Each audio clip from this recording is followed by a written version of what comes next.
తగిన శాస్తి. రాసినవారు టి సత్యవతీదేవి గారు.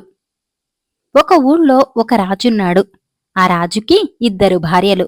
వాళ్ళిద్దరి మీద రాజు సమానమైన ప్రేమ కలిగి ఉంటున్నాడు. కాని చిన్నరాణికి మాత్రం రాజంటే ప్రేమ లేదు.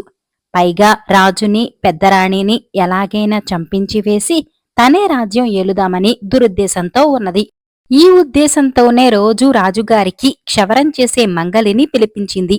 కారణమేమై ఉంటుందా అని భయపడుతూ మంగలి చిన్నరాణి అంతఃపురానికి వెళ్ళాడు. ఆత్రంతో వేచి ఉన్న చిన్నరాణి వాడు కనపడగానే దాసీవాళ్లందరినీ అవతలికి పొమ్మని ఆజ్ఞాపించింది. వాళ్లందరూ వెళ్ళిపోగానే మంగలిని పిలిచి ఇలా చెప్పింది. ఓయి, నేనొక పని చెప్తాను. చెప్పినట్టు చేశావో 1000 రూపాయలిస్తాను. నువ్వు కోరుకున్న భూములిస్తాను. చెయ్యకపోయావంటే తలకొట్టి కోటగుమ్మానికి వేలాడతీయిస్తాను. మంగలి వణికిపోతూ, చెప్పండి తల్లి, తప్పకుండా నడుచుకుంటాను అన్నాడు. అప్పుడు చిన్నరాణి మంగలితో, ఒరేయ్, నేను చెప్పబోయేది చాలా రహస్యం. పెట్టకైనా తెలియనివ్వకూడదు సుమా అని హెచ్చరించి ఇట్లా చెప్పింది. నువ్వు రాజుగారికి క్షవరం చేసేటప్పుడు గురి చూసి వారి కంఠం కోసేయాలి, తెలిసిందా అని చెప్పింది. 1000 రూపాయల సంచి వెంటనే చేతికిచ్చింది. పని జరిగిన తర్వాత కోరుకున్న భూములిస్తానన్నది. ఈ పని జాగ్రత్త సుమా అని మంగలిని మరీ హెచ్చరించి పంపింది. బహుమానాలకు ఆశపడి మంగలి రాజుగారికి మళ్లీ ఎప్పుడా క్షవరం చేయటం అని సమయం కోసం ఎదురుచూస్తున్నాడు. రాజుగారి కోటకు 5 మైళ్ల దూరంలో ఒక చిన్న పల్లెటూరు ఉన్నది. ఆ ఊళ్ళో ఒక పేద బ్రాహ్మణుడు ఉండేవాడు. ఆ ఊరికి రాజుగారి బస్తీకి మధ్యని ఒక చిట్టడవి ఉన్నది. ప్రతిరోజు ఆ అడవి దాటి 5 మైళ్లు నడిచి వచ్చి బ్రాహ్మడు రాజుగారి బస్తీలో సీతారామాభ్యన్నమః అని అంటూ భిక్షాటన చెయ్యాలి. ఆ ఊళ్ళో దొరికిన బియ్యపు గింజలు పట్టుకుపోయి భార్య బిడ్డల్ని పోషించుకోవాలి. ఒకనాడు మామూలు ప్రకారం బ్రాహ్మడు తెల్లవారుజామునే లేచి అడవి మార్గం పట్టి వెళుతున్నాడు. కొంత దూరంలో ఒక ఎలుగొడ్డు కనపడింది. అది దాని వీపు ఒక చెట్టు మొదలుకు పెట్టి రాసుకుంటూ ఉంది. తన వైపే వస్తున్నాడనుకున్నాడు బ్రాహ్మణుడు. భయంచేత అతనికి ముచ్చెమటలు పోసేసి కాళ్ళు చేతులు కంపించటం ప్రారంభించింది. సరే, పైన దేవుడున్నాడు కదా అని చెప్పి గుండె నిబ్బరం చేసుకుని బ్రాహ్మడు ధైర్యంతో ఇట్లా ఎలుగొడ్డును వర్ణిస్తూ పాట మొదలెట్టాడు. రాస్తావు రాస్తావు, చూస్తావు, చూచి ఏం చేస్తావు? కొంతసేపటికి ఎలుగుబంటి దాని దారిన అది పోయింది. బ్రాహ్మడు సంతోషపడ్డాడు. ఆ సంతోషంలో బ్రాహ్మడు తన మామూలు సీతారామాభ్యాన్నమః అనటం మరచిపోయి ఊళ్ళో యాయావారానికి వెళ్ళినప్పుడు కూడా రాస్తావు రాస్తావు, చూస్తావు, చూచి ఏం చేస్తావు అని పాడుతూ భిక్షాటన చేస్తూ వచ్చాడు. ఊళ్ళో పని ముగించుకుని బ్రాహ్మడు కోటలోకి వెళ్లాడు. అక్కడ ఈ కొత్త పాటే పాడేసరికి మామూలు ప్రకారం అతడికి ఎవరూ సంభావన ఇవ్వలేదు. కనిపెట్టుకుని విసుగొచ్చింది బ్రాహ్మణుడికి. చివరికి అక్కడ కిందని ఒక బొగ్గు అగపడేసరికి దానితో కోటగోడ మీద తను నిలబడ్డ చోటున ఆ పాటనే రాసేసి ఇంటికి వెళ్ళిపోయాడు. ఆ మరుసటి నాడు రాజు క్షవరం చేయించుకోటానికని మంగలిని పిలిపించాడు. సమయం చిక్కింది కదా అని వాడు చాలా సంతోషపడ్డాడు. బ్రాహ్మడు పాట రాసిన గోడకి ఎదురుగానే రాజుగారు కుర్చీ వేయించుకుని క్షవరానికి కూర్చొని మంగలి వైపు చూచారు. మంగలి పొదునుంచి కత్తి తీసి నూరటం ప్రారంభించాడు. కాని చేతులు వణికాయి. మళ్లీ ఎట్లానో ధైర్యం తెచ్చుకుని చాలాసేపు కత్తి పదును పెట్టి రాజుగారి మెడవైపు ఒకసారి, తన కత్తివైపు ఒకసారి చూస్తూ ఉన్నాడు.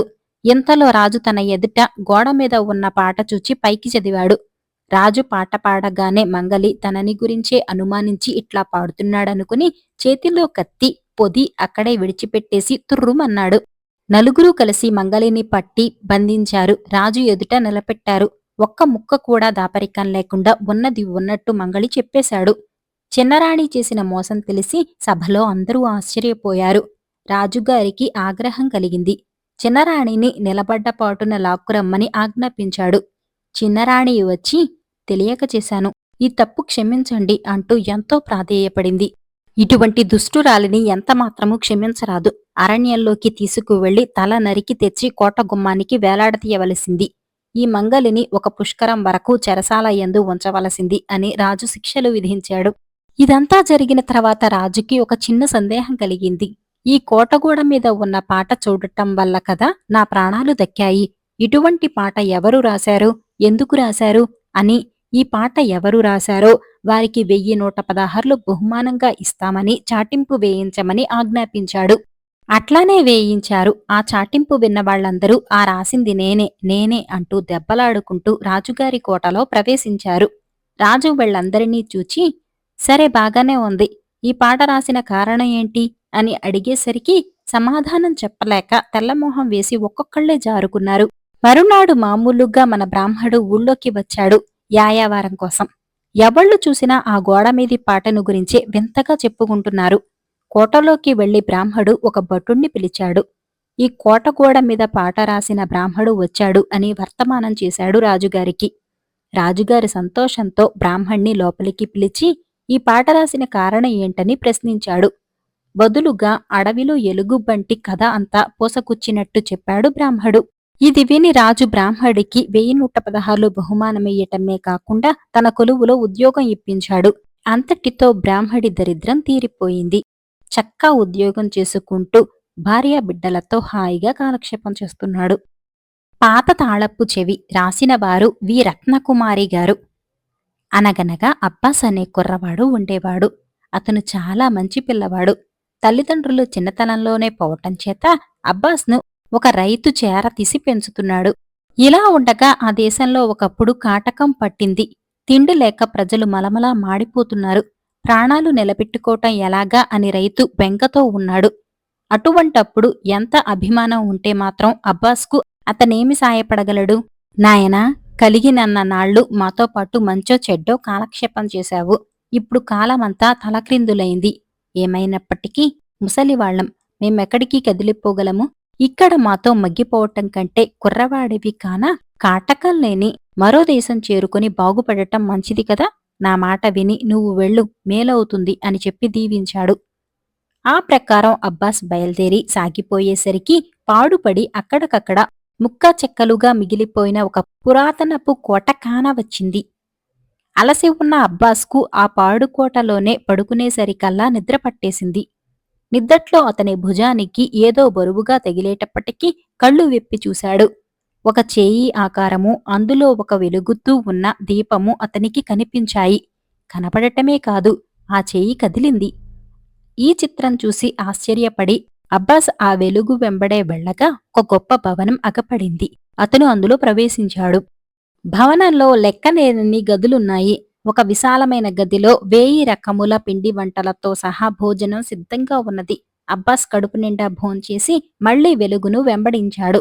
అందచందాలతో అమిరి ఉన్న మరొక గదిలో రకరకాల దుస్తులు ఉన్నాయి. అబ్బాస్ తన పాతగుడ్డలు విడిచేసి మంచి సిల్కులు తీసి ముస్తాబు చేసుకున్నాడు. అక్కడనే దగ్గర ఉన్న హంసతుళిక తల్పం మీద హాయిగా పడుకుని నిద్రపోయాడు.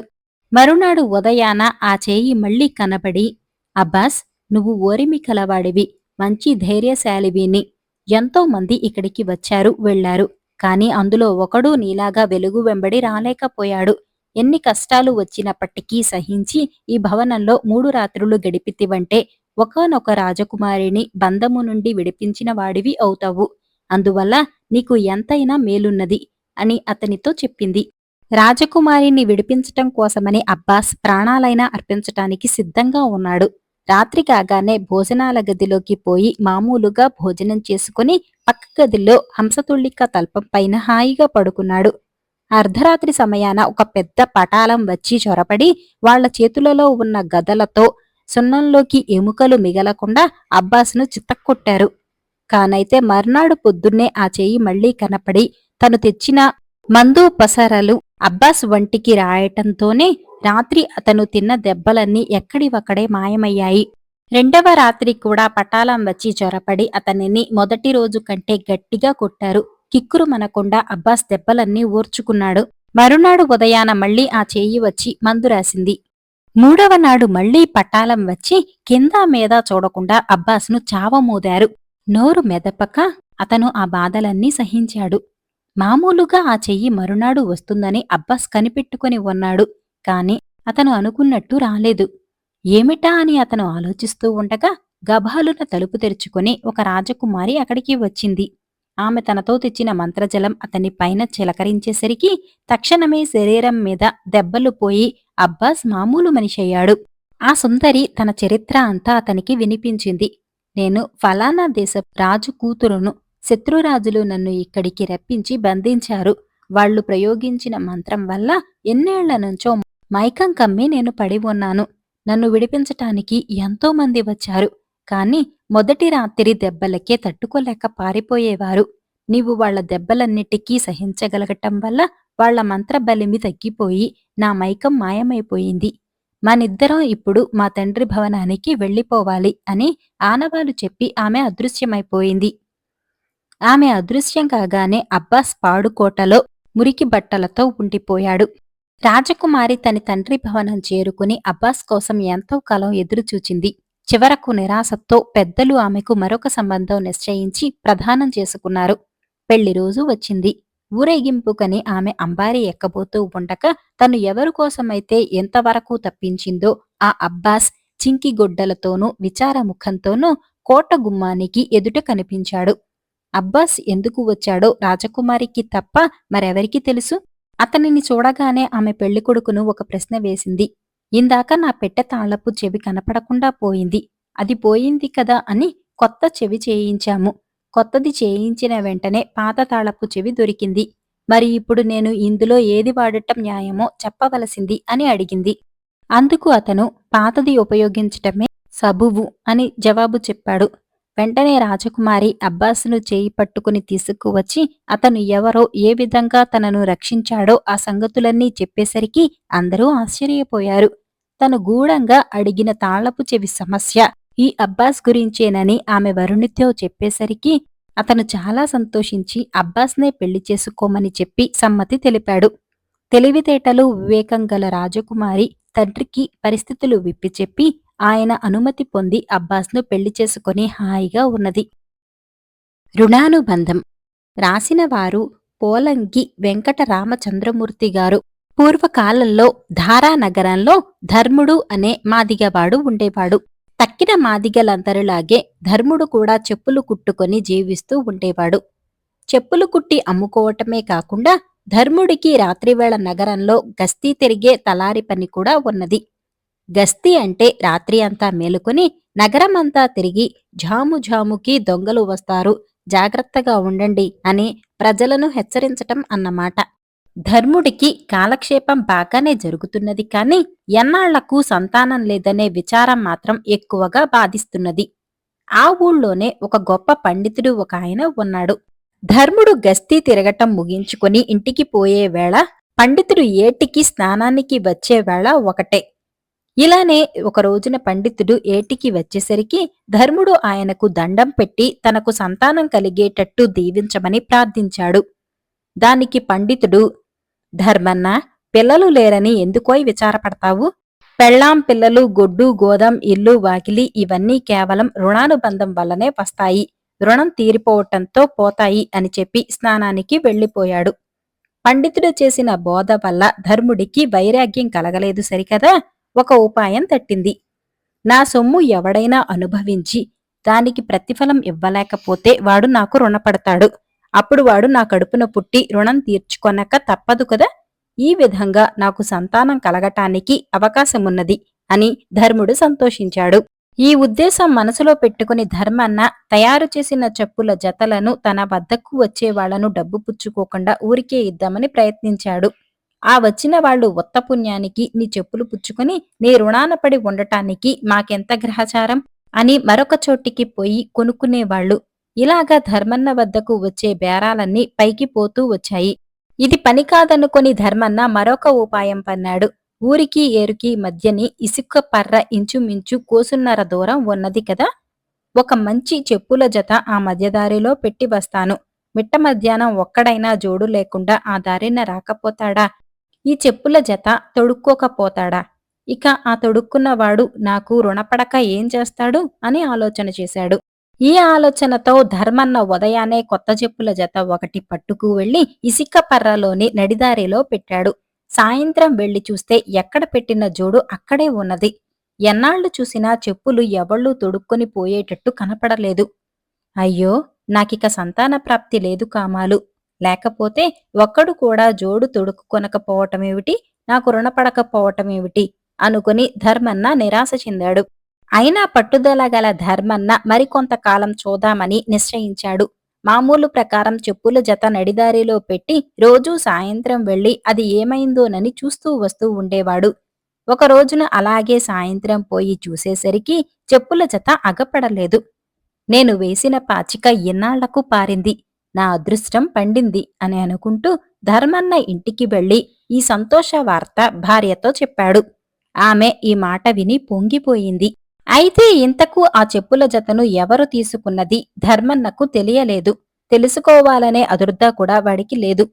రుణానుబంధాన్ని గురించి ధర్మన్నకు బోధ చేసిన పండితుడు ఒకనాడు జరుగురు పనిమీద పొరుగురు వెళ్లవలసి వచ్చింది. ఆయన పని చూసుకుని తిరిగి వచ్చేసరికి సరిగా మధ్యాహ్నం 2 జాములైంది. పండితునికి చెప్పులు లేకపోవటం మూలాన అరికాళ్లు చుర్రుమని బొబ్బలెక్కాయి. ఇంతలో ధర్మన్న చెప్పుల జత అక్కడ కనపడగా ఇది దేవుడు చేసిన ఏర్పాటేనని భావించి పండితుడు ఆ జోడు తొడుక్కున్నాడు. ఎవడో వీటిని అమ్మకానికి తెచ్చి ఇక్కడే పెట్టి ఉంటాడు అని అనుకుని చాలాసేపు ఎండలో వాడి కోసం ఎదురు చూస్తూ నించున్నాడు. కాని ఎవ్వరూ ఆయనకు కనపడలేదు. సరే, జోడు ఎవరు పెట్టింది ఊళ్ళో కనుక్కొని డబ్బు ఇచ్చేయవచ్చునని తలచి పండితుడు ఇంటికి చేరుకున్నాడు. సాయంత్రం ఊళ్ళో అందరినీ వాకబు చేశాడు. కాని వాళ్లందరూ మాకు తెలియదంటే మాకు తెలియదు అనేశారు.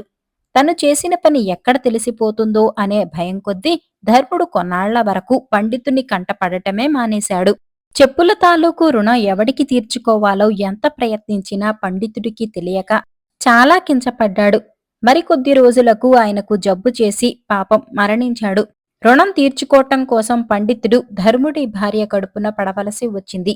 ధర్ముడి భార్య పున్నమి చంద్రుని వంటి మగ శిశువును కన్నది. గూడెంలో అందరూ సంతోషించి వేడుకల్ని జరిపారు. తల్లి తండ్రి పిల్లవాణ్ణి చూసుకుని మురిసిపోయారు. వాడికి సంగడని పేరు పెట్టారు. సంగడు క్రమంగా పెరిగి పెద్దవాడై తండ్రికి మల్లెనే చెప్పులు కుట్టి బజారులో అమ్ముకొని వచ్చేవాడు. అలా అమ్ముకు వచ్చిన డబ్బు తండ్రికి ఇవ్వబోతే ధర్మన్న పుచ్చుకునేవాడు కాదు. ఏమి అంటే కుమారుని వద్ద డబ్బు తీసుకున్నట్టయితే వానికి తనకు రుణం తీరిపోతుందని, తీరిపోయినట్టయితే తనకు వాడు దక్కడని ధర్ముని భయం. ఈ రహస్యం ధర్ముడు భార్యతో కూడా చెప్పి కుమారుడు సంపాదించి తెచ్చిన సొమ్ము ఎన్నడూ తాకవద్దని హెచ్చరించాడు. పూర్వజన్మలో తను ఫలానా పండితుడునన్న సంగతి సంగన్నకు తెలుసు. తను ధర్ముడి ఇంట పుట్టటానికి గల కారణం కూడా తెలుసు. ఎంత త్వరలో ఆ చెప్పుల రుణం తీర్చుకుంటానా, ఎంత వేగంగా ఈ జన్మ చాలించుకుంటానా అని సంగన్న ఆత్రపడేవాడు. కాని అతను సంపాదించుకొచ్చింది తల్లిదండ్రులు పుచ్చుకొనకపోవటం వల్ల అనుకున్నంత త్వరగా అతనికి రుణానుబంధం తీరటం లేదు. ఇలా ఉండగా ధర్మన్న ఒకనాడు ఊరికి పోవలసి వచ్చింది. అతను కుమారుణ్ణి పిలిచి, నాయనా, నేను ఊరికి పోతున్నాను. రేపటి రాత్రి నా బదులు నువ్వు నగరంలో గస్తీ తిరిగి 4 జాములా ప్రజలను మేల్కొల్పవలసి ఉంటుంది అని చెప్పాడు. తండ్రి చెప్పిన ప్రకారం సంగన్న రాత్రి నగరంలో గస్తీ తిరగటానికి వెళ్ళాడు. అతనికి తోడు వచ్చిన తలారి, సంగన్నా, ఇప్పుడు జామురాత్రి అయింది. ప్రజలంతా నిద్రలో ఉన్నారు. జాగ్రత్తగా ఉండమని కేక వెయ్యి అన్నాడు. అప్పుడు సంగన్న రూపంలో ఉన్న ఆ పండితుడు, మాతా నాస్తి పితా నాస్తి, నాస్తి బంధు సహోదరః, అర్థం నాస్తి గృహం నాస్తి, తస్మాత్ జాగ్రత్త జాగ్రత్త అని కంఠమెత్తి అందరూ మెలకువ వచ్చేటట్టు శ్లోకం చెప్పాడు. కూడా వచ్చిన తలారికి ఆశ్చర్యం వేసి, ఈ శ్లోకానికి అర్థం ఏంటి అని అడిగాడు. దానికి సంగన్న, తల్లి లేదు, తండ్రి లేడు, చుట్టాలు సోదరులు లేరు, ధనము లేదు, ఇల్లు లేదు. ఇవన్నీ ఉత్త మాయ కనుక ఈ మాయ నుండి మేలుకొని జాగ్రత్తగా ఉండండి అని అర్థం చెప్పాడు. సంగన్న ఈ వేదాంతం బోధించేసరికి 2వ జాము గడిచిపోవచ్చింది. అప్పుడు అతను, కామ క్రోధశ్చ లోభశ్చ దేహే తిష్టంతి తస్కరాః జ్ఞానరత్నాపహారాయ తస్మాత్ జాగ్రత్త జాగ్రత్త అని శ్లోకం చదివి మళ్లీ ప్రజలను మేల్కొలిపాడు. ఇతను ఎంత చదువు ఎప్పుడు చదివాడా అని తోడివానికి ఆశ్చర్యమై ఈ శ్లోకానికి అర్థం చెప్పమని కూర్చున్నాడు. కామం, క్రోధం, లోభం అనే దొంగలు జ్ఞానమనే రత్నాన్ని అపహరించటం కోసం మన దేహంలో దాగి ఉన్నారు, జాగ్రత్త అని సంగన్న అర్థం చెప్పాడు. ఈ అర్థం వినే వరకు పక్కనే ఉన్న తలారీవానికి ఆశ్చర్యమనిపించింది. ఓయి సంగన్న, నీ మాటలన్నీ విడ్డూరంగా ఉన్నాయి. ఇంతకాలం నుంచి మీ బాబు చెంబు తప్పేలా ఎత్తుకుపోయే దొంగలను గురించి చెప్పాడు. కాని ఇటువంటి దొంగలను గురించి ఎప్పుడూ చెప్పనేలేదు.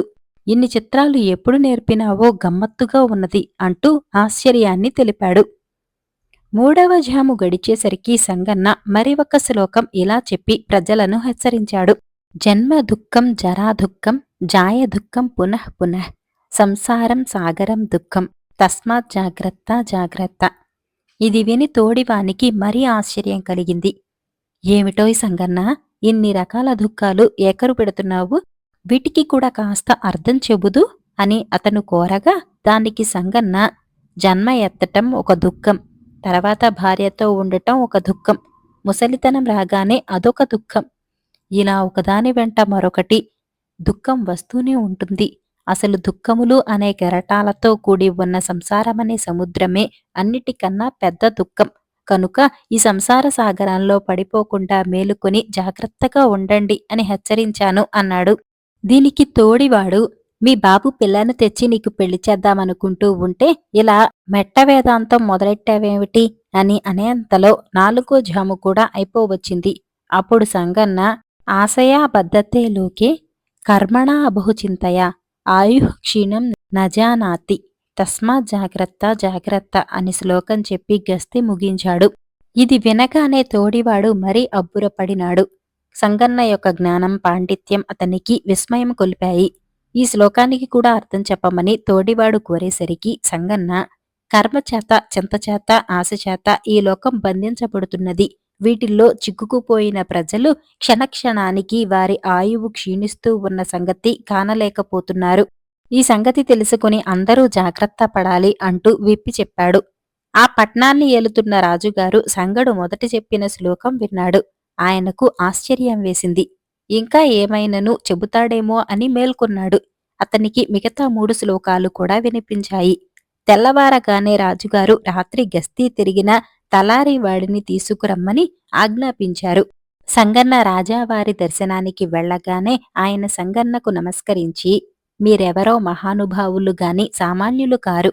తలారికేమిటి, ఎంత అద్భుతమైన పాండిత్యమేమిటి, నా యందు దయవుంచి ఈ కానుకను పుచ్చుకొని దీవించండి అని అంటూ వరహాలతో నిండి ఉన్న ఒక సంచి అతనికిచ్చారు. అయితే సంగన్న ఈ ధనం ఏం చేసుకుంటాడు? తనకు పని లేకపోయినా దీన్ని తల్లిదండ్రులకు ఇచ్చి రుణం తీర్చుకోవచ్చుననే ఉద్దేశంతో సంచి తీసుకున్నాడు. మరునాడు ఊరు నుంచి ధర్మన్న వచ్చాడు. తను తెచ్చిన సొమ్ము తండ్రికి ఇద్దామంటే అతడు తీసుకొనడని సంగన్నకు తెలుసుగా. ఏమిటా ఉపాయమా అని ఆలోచిస్తూ ఉండగా ఆ వాడలో కొంపలు అంటుకున్నాయి. తలారీ వాళ్లంతా సామానులు తగలపడిపోకుండా బయటపడవేస్తున్నారు. సంగన్న కూడా ఇంటిలో నుంచి ఒక్కొక్క సామానే తెచ్చి తండ్రికి అందిస్తున్నాడు. ధర్ముడు వాటిని అందుకొని అవతల సర్దుతున్నాడు. ఈ సందడిలో సంగన్న తను రాజుగారి వద్ద బహుమతి పొందిన వరహాల సంచి కూడా తండ్రికి అందించాడు. ఆ కంగారులో ఇదేమిటి అనే సందేహం పెట్టుకోకుండా తక్కిన సామానులతో పాటు ఈ సంచి కూడా ధర్ముడు సర్దేశాడు. అంతటితో తన రుణం తీరిపోయింది కదా అనే సంతోషంతో సంగన్న ఆ జ్వాలలోనే పడి జన్మ చాలించుకున్నాడు. చివరకు కొన్నేళ్ల తర్వాత ధర్మునికి ఈ సంగతులన్నీ ఒక్కొక్కటే తెలిసి వచ్చాయి. పండితుని బోధ జ్ఞాపకం చేసుకుని అతడు కూడా జ్ఞానవంతుడయ్యాడు. భోజరాజు రాసినవారు పొలంకి వెంకట రామచంద్రమూర్తి గారు. ఒక ఊరిలో ఒక బీద బ్రాహ్మణుడు ఉండేవాడు. ఆయన గొప్ప పండితుడు. అయితే ఆ బ్రాహ్మణుడి పాండిత్యాన్ని, విద్యను చూసిన వాళ్ళెవరూ లేకపోయారు. ఆదరణ లేకపోవటం చేత ఆయన గర్భదరిద్రంలో మగ్గిపోతూ ఉన్నాడు. పేదరికానికి తోడు కుచేలుడి మోస్తరుగా మన బ్రాహ్మణుడికి గంపెడు మంది పిల్లలు కూడా.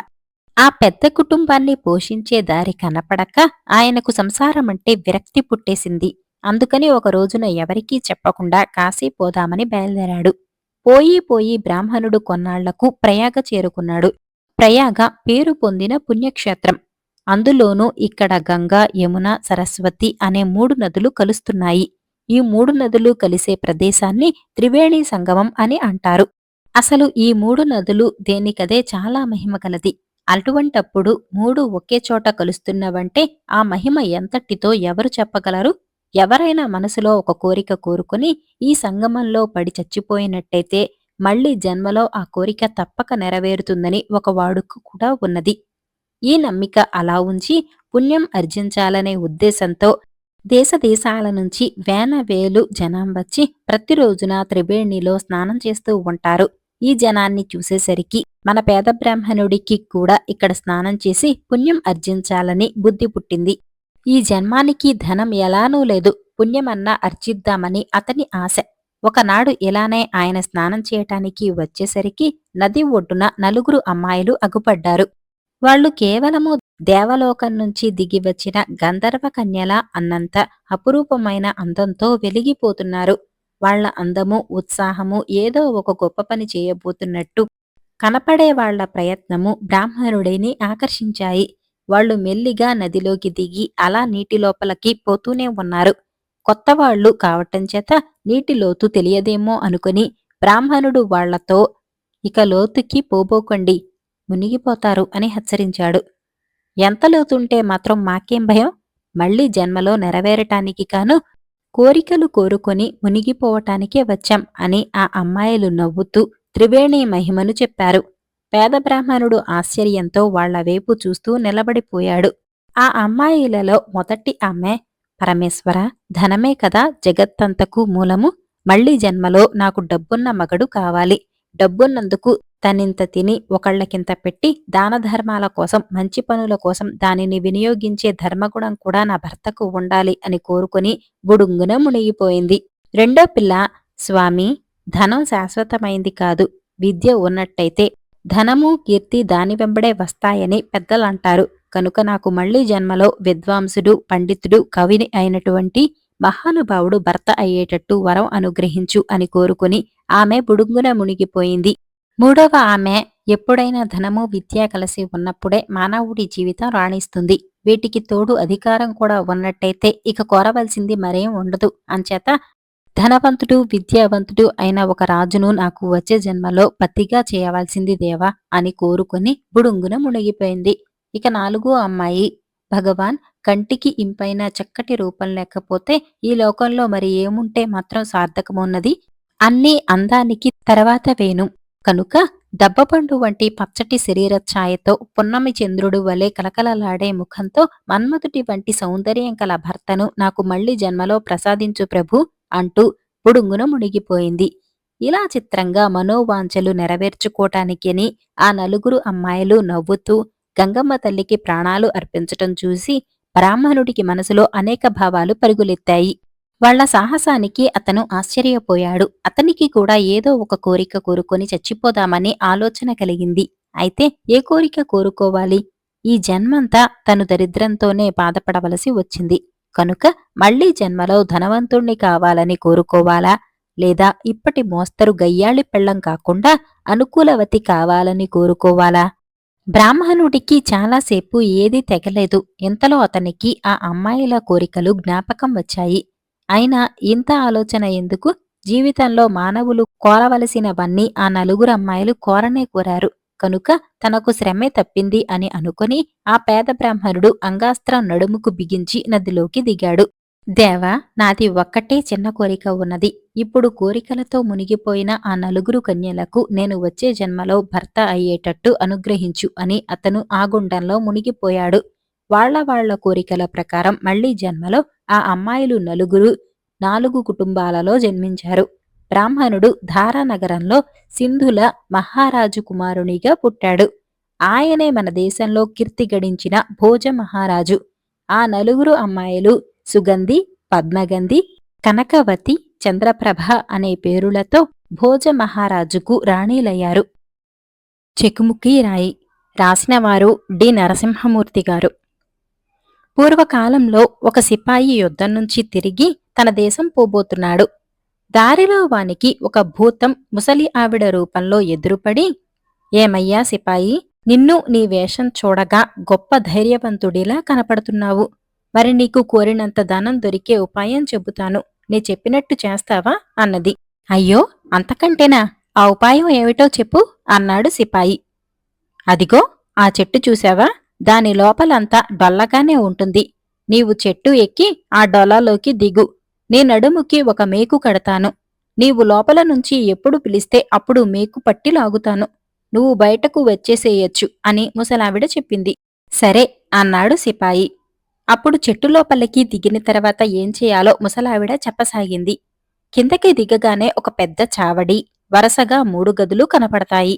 చావడిలో ఎల్లప్పుడూ 1000 దీపాలు వెలుగుతూ ఉంటాయి. మొదటి గది తెరవగానే మధ్యని ఒక పెద్ద భోషాణము, దానిపైన ఒక భయంకరమైన కుక్క కనపడతాయి. ఇదిగో, నా నీలితివాసి నీకు ఇస్తున్నాను. ఇది నేలమీద పరిచి కుక్కను ఎత్తి దానిమీద పడుకోపెట్టితివంటే అది నిన్నేమీ చేయదు. అప్పుడు భోషాణంలో ఉండే రాగినాణాలు నీ ఇష్టం వచ్చినన్ని తీసుకోవచ్చు. ఒకవేళ నీకు రాగినాణాలు అక్కరలేకపోతే రెండో గది తెరువు. అక్కడ భోషాణం నిండా వెండి నాణాలు, దానిపైన ఇంకా భయంకరమైన కుక్క కనపడతాయి. కుక్కను తివాసీపైన పడుకోపెట్టి నువ్వు మోయగలిగినన్ని నాణాలు తెచ్చుకో. రాగి వద్దు, వెండి వద్దు, బంగారం మీద మోజున్నదంటావా? 3వ గది తెరువు. ఈ గదిలో భోషాణం మీద మరింత భయంకరమైన కుక్క ఉంటుంది. దాన్ని తివాసీ మీద పడుకోపెట్టి కావలసినంత బంగారం తెచ్చుకో అని ముసలావిడ రహస్యాలు వెల్లడించింది. అప్పుడు సిపాయి, పెద్దమ్మా, నువ్వు చెప్పినదంతా బాగానే ఉంది. అయితే ఏ ఉపకారం లేకుండా ఇటువంటి రహస్యం ఎవళ్ళూ చెప్పరు కదా. తెచ్చిన ధనంలో నీకేపాటి వంతు కావాలో ఇప్పుడే తేల్చు. తర్వాత పేచీకి పెడితే కుదరదు అన్నాడు. నువ్వు కష్టపడి తెచ్చుకునే ధనంలో నాకు ఒక్క దమ్మిడీ అయినా వద్దు. నువ్వు వచ్చేటప్పుడు ఆ వసారాలో అగ్గపడే చెకుముకి రాయి మాత్రం తెచ్చి నాకియ్యి. మా అమ్మమ్మ బతికి ఉండగా ఒక మాటు అక్కడకు వెళ్ళి దాన్ని మరచిపోయి వచ్చింది. అది తెచ్చిపెట్టావంటే ఆవిడ జ్ఞాపకార్థం దానిని మేము జాగ్రత్తగా పెట్టుకుంటాము అని ముసలావిడ చెప్పింది. సిపాయి సరే అన్నాడు. సిపాయి నడుముకి ముసలావిడ మేకు బిగించింది. తన నీలితివాసి చేతికిచ్చింది. అతను చెట్టులోపలి నుంచి కిందకి దిగి వసారా మొదటి గది తెరిచాడు. భోషాణం మీద కూర్చున్న కుక్క బంతులంతేసి కళ్లతో సిపాయి వేపు భయంకరంగా చూచింది. అతను జంకు లేకుండా కుక్కను ఎత్తి నీలి తివాసీ మీద ఉంచి, ఒయ్యి నేస్తం, హాయిగా తివాసీ పైన కూర్చో అన్నాడు. కిక్కురు మనకుండా ఆ కుక్క పడుకుంది. అప్పుడు సిపాయి భోషాణం తెరిచి జేబులు పట్టినన్ని రాగి నాణాలు నింపుకొని తిరిగి భోషాణం మూసివేసి కుక్కను మళ్లీ దానిపైన కూర్చోపెట్టాడు. తర్వాత అతను రెండో గది తెరిచేసరికి బండి చక్రాలంతేసి కళ్లతో భోషాణం మీది కుక్క భయంకరంగా చూసింది. మునపటిలాగే ఈ కుక్కను నీలితివాసీ పైన పడుకోపెట్టి భోషాణం మూత తీసేసరికి అతని కళ్ళు జిగేలుమన్నాయి. జేబులో ఉన్న రాగి నాణాలన్నీ అక్కడనే విసిరేసి ఈ మారు జేబులలోనూ సంచిలోనూ కూడా వెండి నాణాలు నింపుకున్నాడు. మళ్లీ భోషాణం మూత వేసి కుక్కను దానిపైన కూర్చోపెట్టి 3వ గది వద్దకు వచ్చాడు. ఇక్కడ ఉండే కాపలా కుక్క సామాన్యమైంది కాదు. బ్రహ్మరాక్షసంత భయంకరమైంది. దీని కళ్ళు గుడి గోపురాలంతేసి పెద్దవి. దీనిని చూడగానే సిపాయికి కాస్తంత జంకు కలిగింది. కాని గుండె నిబ్బరం చేసుకున్నాడు. దీన్ని కూడా నీలితివాసీ పైన పడుకోపెట్టి భోషాణం తెరిచేసరికి దాని నిండా బంగారు నాణాలు ఉన్నాయి. సిపాయి కళ్ళు మిరుమిట్లు కొలిపాయి. ఆ మట్టున జేబులలోనూ సంచిలోనూ ఉన్న వెండి నాణాలు విసిరేసి ఈసారి జేబుల్లోనూ సంచిలోనే కాకుండా టోపీల నిండా జోళ్ల నిండా ఎక్కడ ఖాళీ ఉంటే అక్కడ పట్టినన్ని బంగారు నాణాలు నింపుకున్నాడు. తర్వాత భోషాణం మూసివేసి కుక్కను దానిపైన పెట్టి చెట్టు మొదలకు వచ్చి, పెద్దమ్మా, మేకులాగు అన్నాడు. చెకుముకి రాయి తెచ్చావా అని ముసలావిడ అడిగింది. అయ్యో మరిచానే అని వెనక్కు వెళ్లి చెకుముకి రాయి చేత పట్టుకుని వచ్చి మళ్లీ ఈసారి మేకులాగమన్నాడు. ముసలావిడ మేకులాగింది. సిపాయి బయటకు వచ్చి, ఇదిగో చెకుముకి రాయి, దీనితో ఏం చేస్తావో చెప్పు అని అడిగాడు. ఆ గొడవంతా నీకెందుకు? నీకు ధనం దొరికే ఉపాయం చెప్పాను. ఆ ప్రకారం వెళ్లి నువ్వు ధనం తెచ్చుకున్నావు. ఈ ఉపకారానికి బదులు నేను కోరిన చెకుముకి రాయి నాకు ఇవ్వడమే న్యాయం. కనుక నా చెకుముకి రాయి ఇచ్చేసి నీ దారిన నువ్వు వెళ్ళు అని ముసలావిడ అన్నది. రాయి సంగతి చెప్పితే కాని వల్ల కాదని సిపాయి, ఇదివరకే చెప్పాను కదా అని ముసలావిడ జగడమాడుకున్నారు. చివరకు ముసలావిడ మండుపట్టి పట్టేసరికి సిపాయి చర్రున కత్తి దూసి ఆమె పీక తెగవేశాడు. ముసలావిడ పీడ అంతటితో వదిలిపోగానే సిపాయి తన ధనమంతా నీలితివాసీలో కట్టి భుజాన వేసుకుని చెకుముకి రాయి జేబులో వేసుకుని 4 ఆమడల దూరంలో ఉన్న బస్తీ చేరుకున్నాడు. సిపాయికి ఇప్పుడు ధనం బాగా చేతులలో ఆడుతూ ఉండటం వల్ల సదుపాయంగా భోజనం అమిరింది. కోరిన దుస్తులు వేసుకుంటున్నాడు. ఒక సత్రంలో పెద్ద గది తీసుకుని దర్జాగా కాలక్షేపం చేస్తున్నాడు. అతని వేషము అతని భాగ్యము చూచి అనేక మంది సిపాయిని ఆశ్రయించి ఊళ్ళో జరిగే ఊసులు పిచ్చాపాటిగా చెప్పేవారు. మాటల సందర్భంలో రాజును గురించి, త్రిలోక సుందరి అయిన రాజకుమారిని గురించి అతనికి చెప్పారు. అయితే ఆమెను నేను చూడాలి. ఎలా చూడగలనో, ఎప్పుడు చూడగలనో చెప్పండి అని సిపాయి వాళ్లను అడిగాడు. అందుకు వాళ్ళు, ఓయి సిపాయి, రాజకుమారిని చూడటమనేది తేలికైన పని కాదు. దోమదూరని కంచుకోటలో ఆమె ఉన్నది. ఆ కోటలోకి ఎవరూ వెళ్లటానికి శక్యం కాకుండా చుట్టూ కందకాలు, బురుజులు కట్టించాడు. జ్యోతిష్కులు శాస్త్రాలు తిరగవేసి ఒక సామాన్యమైన సిపాయి ఆమెకు భర్త అవుతాడని చెప్పారు. రాజుకి అది ఇష్టం లేక అటువంటి పని జరగకుండా ఆమెను కంచుకోటలో బంధించి ఉంచారు అని వాళ్ళు చెప్పారు. అయినా సిపాయి పట్టుదలతో రాజుగారి పేర జాబు వ్రాశాడు. కాని రాజుగారు వీలు లేదు అని జవాబు పంపారు. ఇంతలో సిపాయి తెచ్చిన ధనమంతా ఖర్చయిపోయింది. చేతిలో పైసా లేక రాత్రిపూట దీపం లేకుండా కాలక్షేపం చేయవలసి వచ్చింది. ఒకనాటి రాత్రి అతనికి చుట్ట కాల్చుకుందామని బుద్ధి పుట్టింది. అతనికి చెకుముకి రాయి సంగతి జ్ఞాపకం వచ్చి జేబులోంచి తీసి నిప్పు కొట్టాడు. అలా కొట్టగానే అతను ఆశ్చర్యపడేటట్టుగా పంతులంత కళ్ళుగల కుక్క ప్రత్యక్షమై, స్వామీ, మీకేం కావాలో చెప్పండి, తీసుకువచ్చి ఇస్తాను అన్నది. భేష్, బాగా ఉంది అనుకుని సంతోషించి, నాకు ధనం కావాలి అన్నాడు. వెంటనే కుక్క ధనం పట్టుకు వచ్చింది. అప్పుడు సిపాయి చెకుముకి రాయి తమాషా తెలుసుకున్నాడు. రాతిని నేలమీద ఒకసారి గీస్తే రాగి నాణాల గదిలో ఉండే కుక్క వచ్చింది. రెండుసార్లు గీస్తే వెండి నాణాల గదిలో కుక్క వచ్చింది. మూడుసార్లు గీసేసరికి బంగారు నాణాల గదిలో ఉండే కుక్క వచ్చింది. ఈ విధంగా సిపాయి 3 కుక్కల చేత డబ్బు తెప్పించి మళ్లీ అతి వైభవంగా కాలక్షేపం చేయసాగాడు. సిపాయి ఏది కోరినా కుక్కలు 3 ఆ కోరికలన్నిటినీ నెరవేరుస్తున్నాయి. మళ్లీ ఇప్పుడు అతని దృష్టి రాజకుమారి మీదికి మరలింది. బంతులంతేసి కళ్ళుగల కుక్కను రప్పించి తన ఉద్దేశం చెప్పాడు. ఒక్క క్షణంలో ఆ కుక్క నిద్రపోతున్న రాజకుమారిని తీసుకువచ్చింది. రాజకుమారి సౌందర్యం కళ్లారా చూసి సిపాయి మళ్లీ రాజకుమారిని రాజుగారి మేడలో దిగపెట్టి రమ్మని కుక్కతో చెప్పాడు. అలాగే కుక్క ఆమెను తిరిగి కంచుకోటలో దిగపెట్టి వేసింది. మరునాడు ఉదయం భోజనం చేసేటప్పుడు రాజకుమారి తల్లిదండ్రులతో గత రాత్రి తనకు ఒక కల వచ్చిందని, ఆ కలలో ఒక కుక్క, ఒక సిపాయి కనపడ్డారని, ఆ సిపాయి తన చేయి పట్టుకున్నాడని చెప్పింది. ఓహో, ఇది తమాషాగా ఉంది, నిజం తేల్చుకోవాలి అని చెప్పి రాణి ఒక ముసలి ఆవిడను రాజకుమారి గదికి కాపలా పెట్టింది. రెండవ రోజున మళ్లీ ఒకసారి రాజకుమారిని చూడాలని మన సిపాయికి బుద్ధి పుట్టింది. ఇవాళ కూడా కుక్క వచ్చి రాజకుమారిని తీసుకుపోబోయింది. అయితే దాని జాడ కనిపెట్టిన ముసలావిడ ఆ కుక్క వెంబడే వెళ్లి సిపాయి ఇంటి తలుపు మీద శుద్ధముక్కతో ఆనవాలు పెట్టి ఈ సంగతి రాజుగారితో చెప్పింది. మరునాడు ఆ ఇల్లు పట్టుకుందామని రాజు, రాణి స్వయంగా పరివారంతో సహా వచ్చారు. కాని ఆ బజారున ఉన్న ఇళ్లన్నింటిపైన ఒకే మోస్తరుగా ఆనవాళ్లు ఉన్నాయి. రాజకుమారిని ఎత్తుకు వచ్చిన కుక్కే ఇలా చేసింది. అందువల్ల అసలు ఇల్లు వారు కనిపెట్టలేకపోయారు. అప్పుడు రాణిగారు ఒక ఉపాయం చేసింది. ఒక సిల్కు సంచి కుట్టి దాని నిండా పిండిపోసి రాజకుమారికి తెలియకుండా ఆమె మెడలో కట్టి ఉంచింది. మూడవ రోజున మళ్లీ కుక్క వచ్చి రాజకుమారిని వీపు మీద ఎక్కించుకుని సిపాయి వద్దకు తీసుకుపోయింది. రాణి కట్టిన పిండి సంచికి అడుగున ఒక చిల్లి ఉండటం వల్ల దారి పొడుగునా ఆ పిండి రాలింది. ఈ సంగతి కుక్కకు తెలియదు. సంచిలో పిండి కింద రాలినందువల్ల రాజు, రాణీలకు ఈసారి సులువుగా ఇల్లు ఆనవాలు దొరికింది. అప్పుడు సిపాయిని వెంటనే పట్టించి ఉరితీయమని ఆజ్ఞాపించారు. ఆ మరునాడు జైలు కాపలావాడు వచ్చి, రేపు రాజుగారు నిన్ను ఉరితీస్తారు అని సిపాయితో చెప్పాడు. సిపాయికి ఏమీ తోచలేదు. చెకుముకి రాయి బసలో మరచిపోయి వచ్చానే అని విచారించాడు.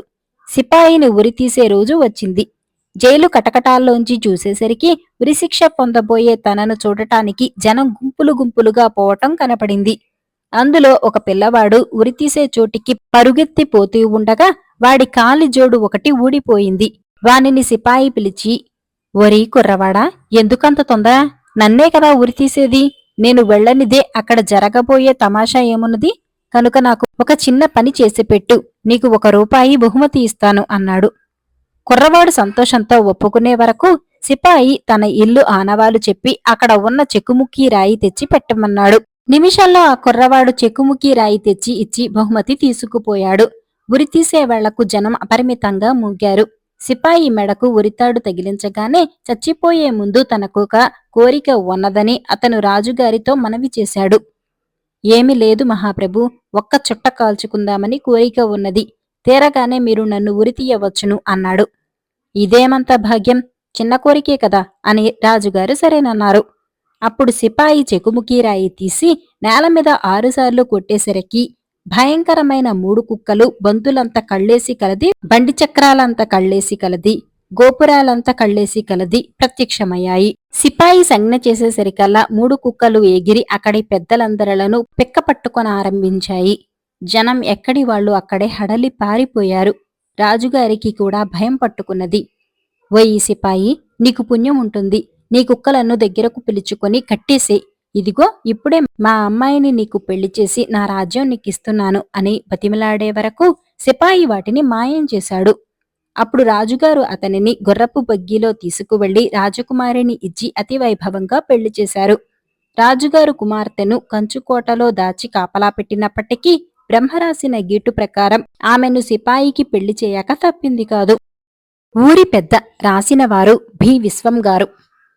ఒకానొక గ్రామంలో బాబా అనే వృద్ధుడు ఉండేవాడు. ఆయన ఋషి వంటివాడు, బుద్ధిమంతుడు, మహాజ్ఞాని, దయామూర్తి. ఆ గ్రామంలో బాబా పైన పెద్దలందరకు ఎంతో భక్తి, పిల్లలకు గౌరవమును. పిల్లలు ఆయన దగ్గర చాలా చనువుగా మసులుకునేవారు. ఆయనను ఆ గ్రామస్తులందరూ తండ్రిగా ఎంచుకుంటూ వారి వారి జీవితాలలో మంచి చెడ్డలు, కష్టసుఖాలు ఆయనతో చెప్పుకుంటుంటారు. ఆయన వారినందరనూ బిడ్డలుగా చూసుకుంటూ వాళ్ల కష్టసుఖాలు తొలగిపోవటానికి, సౌఖ్యం కలగటానికి తగిన సలహాలు చెబుతూ ఉంటాడు. అతని వల్లనే ఆ గ్రామం సుఖంగా ఉండేది. బాబాకు చదువంటే ప్రాణం. అందుకని ఊరికి దూరంగా ఒక ఎత్తైన గుట్టపైన ఇల్లు కట్టుకుని ఇంటిలో అనేకమైన బీరువాలు అమర్చి వాటిలో తనకు ప్రియమైన గ్రంథాలన్నిటినీ చక్కగా సర్దుకున్నాడు. గ్రంథాలంటే ఈనాడు మనము రోజూ చూస్తున్న అచ్చు పుస్తకాలనుకున్నారేమో. బాబా కాలం నాటికి ఇంకా అచ్చు యంత్రం కనిపెట్టనే లేదు. అంచేత ఒక గొప్ప గ్రంథమున్నదంటే విలువ తెలిసిన వాళ్ళు దానిని తిరగరాసుకునేవారు. ఇందుకు ఎంతో డబ్బు ఖర్చయ్యేది. రాయటం పూర్తి కావటానికి ఎంతో కాలం పట్టేది. బాబా బీరువాలో ఉన్న గ్రంథాలన్నీ ఈ మోస్తరుగా కష్టపడి సంపాదించినవే. ఆయన కూర్చునే గది కిటికీలో నుంచి కిందకి చూచినట్టయితే పంట ముఖానికి వచ్చిన పచ్చటి చేలు కంబళి పరచినట్టుగా కనపడి అందంగా ఉండేది. ఆ పొలాలలో ఎప్పుడు చూచినా తేనెటీగల వలె పాటుపడే రైతు జనం అగపడుతూ ఉంటారు. ఇటువంటివన్నీ కనబడుతూ ఉండటం వలనే ఆ గదిలో కూర్చొని చదువుకోటానికి చాలా హాయిగా ఉంటుంది. బాబా నివసిస్తున్న గుట్ట దిగువనే ఊరు. ఆ ఊరికి ఆనుకునే ఒక నది ప్రవహిస్తూ ఉన్నది. నదిలో నీరు ఊరి మీదకి రాకుండా ఒక పెద్ద గోడ కట్టబడి ఉన్నది. ఒక రోజున మధ్యాహ్నం పుస్తకం చదువుకుంటున్న బాబా దృష్టి ఆ గోడ మీదకి మళ్ళింది. ఆ గోడ ఇదివరకే అవుకుగా ఉన్న సంగతి బాబాకు తెలుసు. దానిని మరమ్మత్తు కూడా చేశారు. అయినా ఎద్దుచేతనో కాని అది ఇప్పుడు బీట వేసి ఉన్నది. ఉండటమేమిటి, బీటలో నుంచి నీరు చిమ్ముతూ అది పెద్దదవుతున్నట్టు బాబాకు స్పష్టంగా కనిపించింది. ఇంకొక అరగంట సేపటిలో ఆ గోడకు ప్రమాదం సంభవించి అది పడిపోతుందని అనుభవం వల్ల ఆయన నిశ్చయించాడు. అందుకోసమే చదువుతున్న గ్రంథం మూసివేసి బాబా ఆ గోడ వైపు అదే పనిగా చూడనారంభించాడు. ఇప్పుడు అతనికి మనసులో బెంగ పట్టుకున్నది. ఏమీ అంటే గ్రామస్తులందరూ పొలాలలో పనిచేసుకుంటున్నారు. గోడ సంగతి వాళ్లకేం తెలుసు పాపం. ఇంకొక అరగంటలో గోడ పడిపోయి ఊరిలోకి నీరు ముంచుకొస్తుంది. అటువంటి సమయంలో పనిపాటలలో మునిగి ఉన్న గ్రామస్తుల ప్రాణాలను ఎలాగా రక్షించటం? వృద్ధుడు కావటం చేత తను స్వయంగా పొలంలోకి వెళ్లి వాళ్లను హెచ్చరించలేడు. పోని ఈ మాట చెప్పి రావటానికి మనిషిని పంపుదామా అంటే ఇంటిలో ఎవ్వరూ లేరు. ఇంతకు ఎవరైనా పోయి కబురు చెప్పి రావటానికైనా వ్యవధి ఉంటుందనే నమ్మకం లేదు. ఈ పరిస్థితులలో ఆయన ఏం చేయగలడు? ఆలోచిస్తూ మళ్ళీ ఒకసారి గోడవైపు చూడగా అప్పటికప్పుడే గోడ బీట ఇంకా పెద్దదై నీరు మరీ జోరుగా ప్రవహిస్తూ ఉన్నది. బాబా తక్షణమే వంటింట్లోకి వెళ్లి మండుతున్న కట్టెలు 2 తీసుకువచ్చాడు.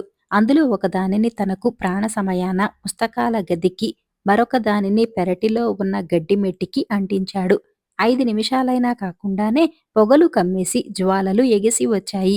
గుట్టమీది పొగలు మంటలు చూసి పొలాలలో ఉన్న జనం, అయ్యో మన బాబా ఇల్లంటుకున్నది, రండి రండి అని కేకలేస్తూ గోల పెడుతూ గబగబా గుట్టపైకి చేరుకున్నారు. ఆ వచ్చిన మగవాళ్లు నీళ్లు తెచ్చి మంటలు ఆర్పబోయారు. కాని బాబా వాళ్లపైన కోపగించాడు. మీరు ఆర్పవద్దు, ఏమి వద్దు. ముందు వెళ్లి మీ పిల్లలను, ఆడవాళ్లను, ముసలివాళ్లను నోరు లేని జీవాలను తీసుకువచ్చి గుట్టపైకి చేర్చండి. ఒక్క పిట్టైనా ఊళ్ళో మిగిలిపోకుండా తక్షణమే తీసుకురండి, వెళ్ళండి అని ఆత్రంతో వాళ్లను తొందరపెట్టసాగాడు. ఆయన మంటలు ఆర్పవద్దు అనగానే అందరకు ఆశ్చర్యం వేసింది. అయినా బాబా చెప్పిన మాట దాటటానికి వీల్లేదు.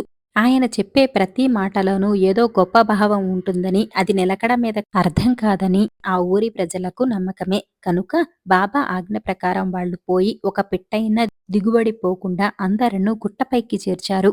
ఈ రోజున బాబా ఆడే మాటలు, చేసే పనులు ఎవళ్లకూ బోధపడటం లేదు. తలకొక విధంగా అనుకుంటున్నారు. ఆయన చిరునవ్వుతో అందరూ ఆ గోడవైపు చూడండి అని అంటూ ఉండగానే ఆ పెద్ద గోడ విరిగి గభాలుమని కూలింది. గోడ కూలిపోయిన తక్షణమే ఇంకేమున్నది, నదిగట్టు తెంచుకొని పారింది. చూస్తుండగానే ఇళ్లన్నీ మునిగిపోయాయి. బాబా చేసిన త్యాగం అందరికూ తెలిసిపోయింది. వాళ్లకు ఆయన పైన ఉండే భక్తి, గౌరవం మునపటి కంటే రెట్టింపయ్యాయి. ఆ గ్రామం మళ్లీ నిర్మించినప్పుడు దానికి బాబా నగరం అని పేరు పెట్టారు. ఏమైనప్పటికీ ఆయన కష్టపడి సంపాదించి ప్రాణ సమానంగా కాపాడుకుంటున్న గ్రంథాలను, గ్రామస్తులను రక్షించటం కోసం తన చేతులతో తనే తగలపెట్టాడన్న సంగతి తెలియగానే వారందరూ వలవలా ఏడ్చారు. వాళ్లతో బాబా, బిడ్డలారా, మీరెంత మాత్రమూ విచారించకండి. గ్రంథాలు విలువైనవి, నాకు ప్రాణ సమానమైనవి అనే మాట నిజమే. కానీ మిమ్మల్ని రక్షించటానికి గ్రంథాలే కాదు, నా ప్రాణాలనే ఇచ్చివేస్తాను. ఈ క్షణానికి మీరందరూ ఇక్కడ చేరుకుని చల్లగా ఉండటం నా కళ్లతో చూశాను. అదే నాకు 10,000, అదే నా జీవితానికి సంతోషం అని జాలిగా జవాబు చెప్పాడు. దవనం రాసినవారు పి. లక్ష్మిగారు. పూర్వం ఓడ్ర దేశాన్ని సాత్వికుడు అనే రాజు పాలించేవాడు. ఆయన గొప్ప భక్తుడు కూడాను. ఎన్ని రాజకార్యాలు మించిపోతూ ఉన్నా నిత్యము ఆయన మహానివేదన సమయానికి మంత్రి సామంతులతో, ఉద్యోగస్తులతో సహా పాదచారి అయి జగన్నాథస్వామి ఆలయానికి వెళ్లేవాడు. నివేదన అయి తలుపులు తెరవటంతోనే స్వామిని దర్శించుకుని అర్చకులిచ్చే ప్రసాదాన్ని పుచ్చుకొని వెళ్లిపోతూ ఉండేవాడు. ఇలా చాలా కాలం గడిచింది.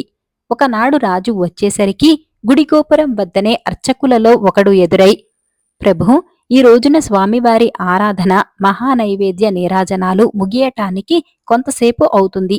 ఈలోగా ఏలినవారు ఈ మండపంలో విశ్రమించవచ్చు అని విన్నవించుకున్నాడు. రాజు సరేనంటూ ప్రధానిని, ఉద్యోగులను, మిత్రులను వెంటపెట్టుకుని మండపం ప్రవేశించాడు. ఆ వేళకి అక్కడ ఎవరో యాత్రికులు నలుగురు పాచికలు పెట్టి జూదం ఆడుకుంటున్నారు. రాజుగారు వస్తున్నారు, మరో చోటికి పొండయ్యా అని అర్చకుడు వాళ్ళని లేవగొట్టబోయాడు. అది చూచి రాజు, వద్దు వద్దు, వాళ్లను ఆడుకోనియ్యి అన్నాడు. వాళ్లు పందాలు వేస్తున్నారు, ఓడుతున్నారు, నెగ్గుతున్నారు. ఓడిన వాళ్లు ఏడుస్తున్నారు, నెగ్గిన వాళ్లు సంతోషిస్తున్నారు. రాజు ఇదంతా వేడుక చూస్తూ నిలబడిపోయాడు. కొంతసేపు అలా చూస్తూ నిలబడేసరికి ఆయనకు కూడా ఒక పందెం వెయ్యాలని అనిపించింది. మంత్రిని, సేనాధిపతిని, పురోహితుణ్ణి కూడా ఆటలోకి దింపి రాజు పందాలు వేయటం మొదలెట్టాడు. కాసేపటికల్లా జోదంలో రంజు ఎక్కువై ఆయన దేవదర్శనం కోసం వచ్చామన్న మాటే మరచిపోయాడు.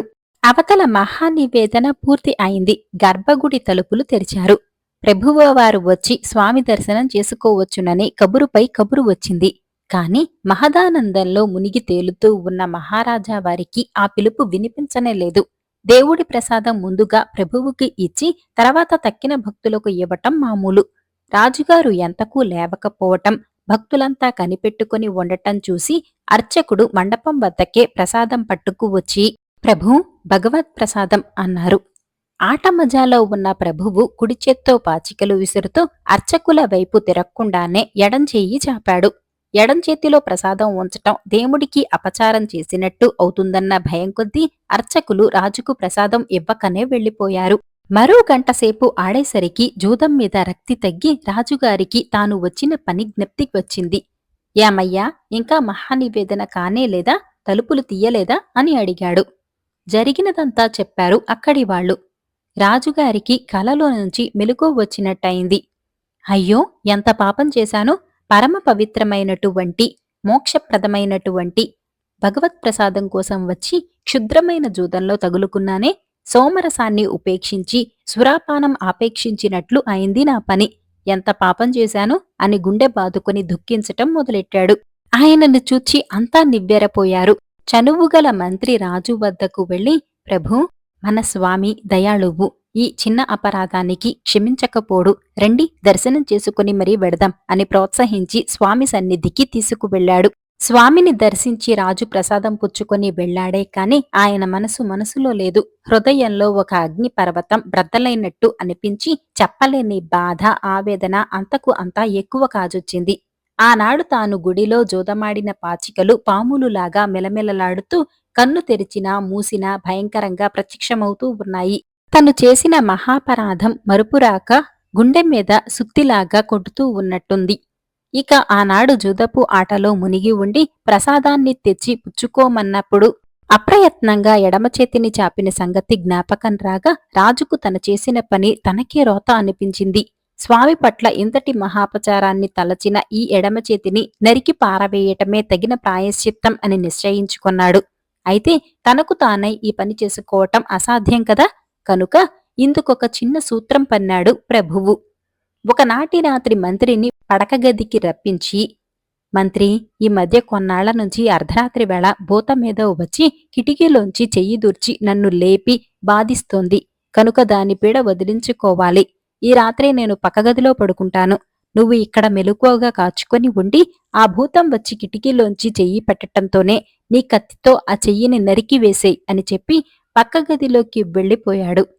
భూతం మాట నిజమే అనుకుని మంత్రి వరలోంచి కత్తి తీసి పట్టుకుని కూర్చున్నాడు. ఒక రాత్రివేళ కిటికీలోంచి లోపలికి ఒక చెయ్యి రాబోవటం కనిపెట్టి సిద్ధంగా ఉన్న మంత్రి ఆ హస్తాన్ని లిప్తలో ఖండించి వేశాడు. అతడు నరికిన చెయ్యి గదిలో పడింది. ఆ భూతం ఏమిటో అని మంత్రి కిటికీలోంచి తొంగి చూశాడు. భూతమూ లేదు, ఏమీ లేదు. రెక్క తెగిపడ్డ జటాయువుకు మళ్ళీ కూలపడిన రాజేంద్రుడే కంటపడ్డాడు.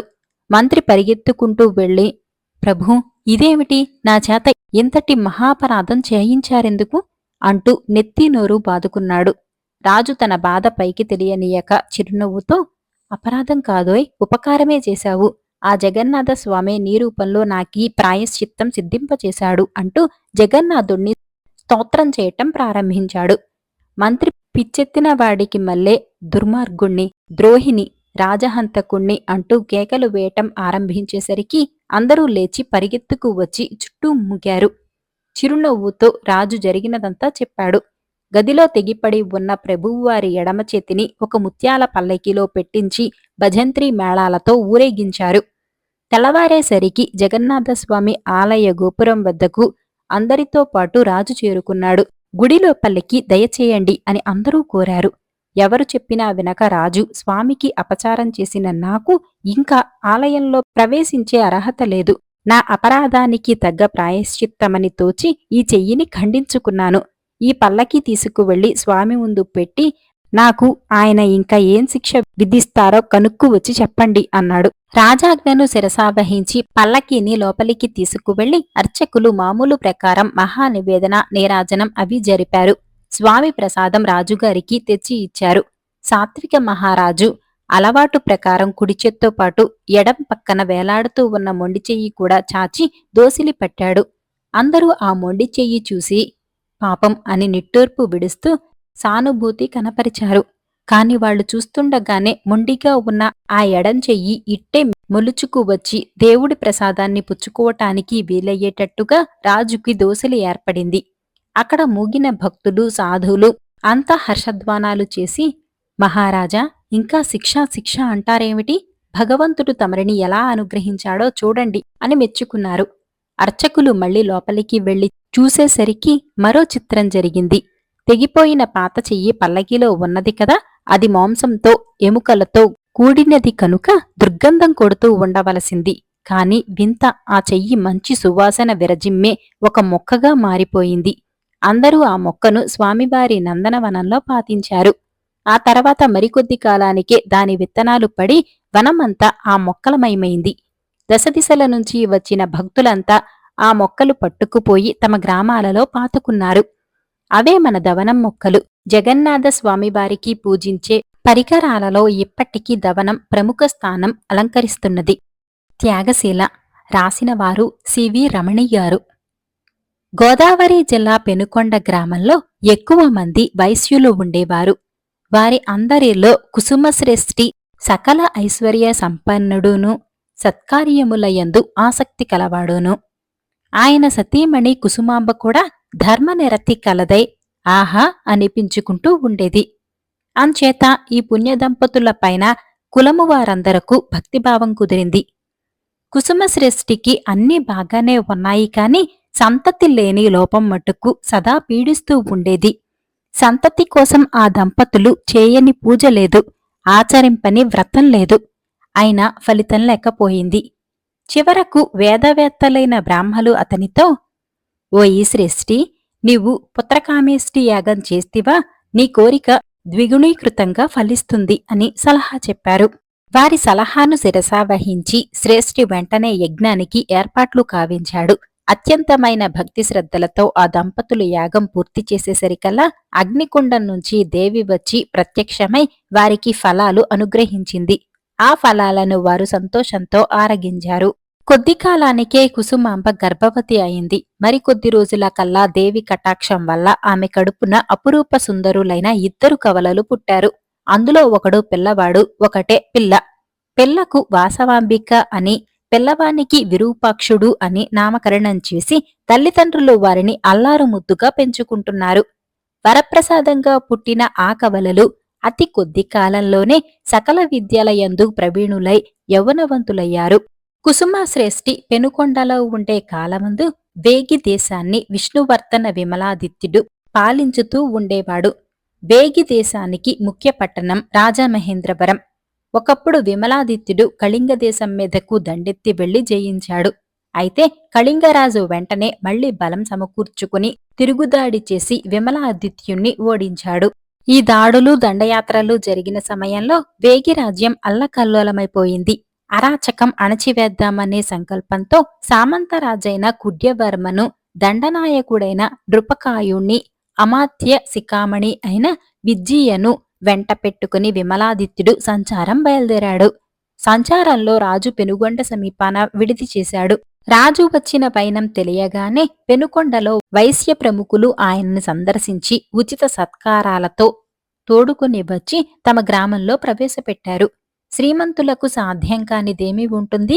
వారు రాజుకి చేసిన సత్కారం ఇటువంటిది అని నోటి మాటలతో వర్ణింపకలిగినవి కావు.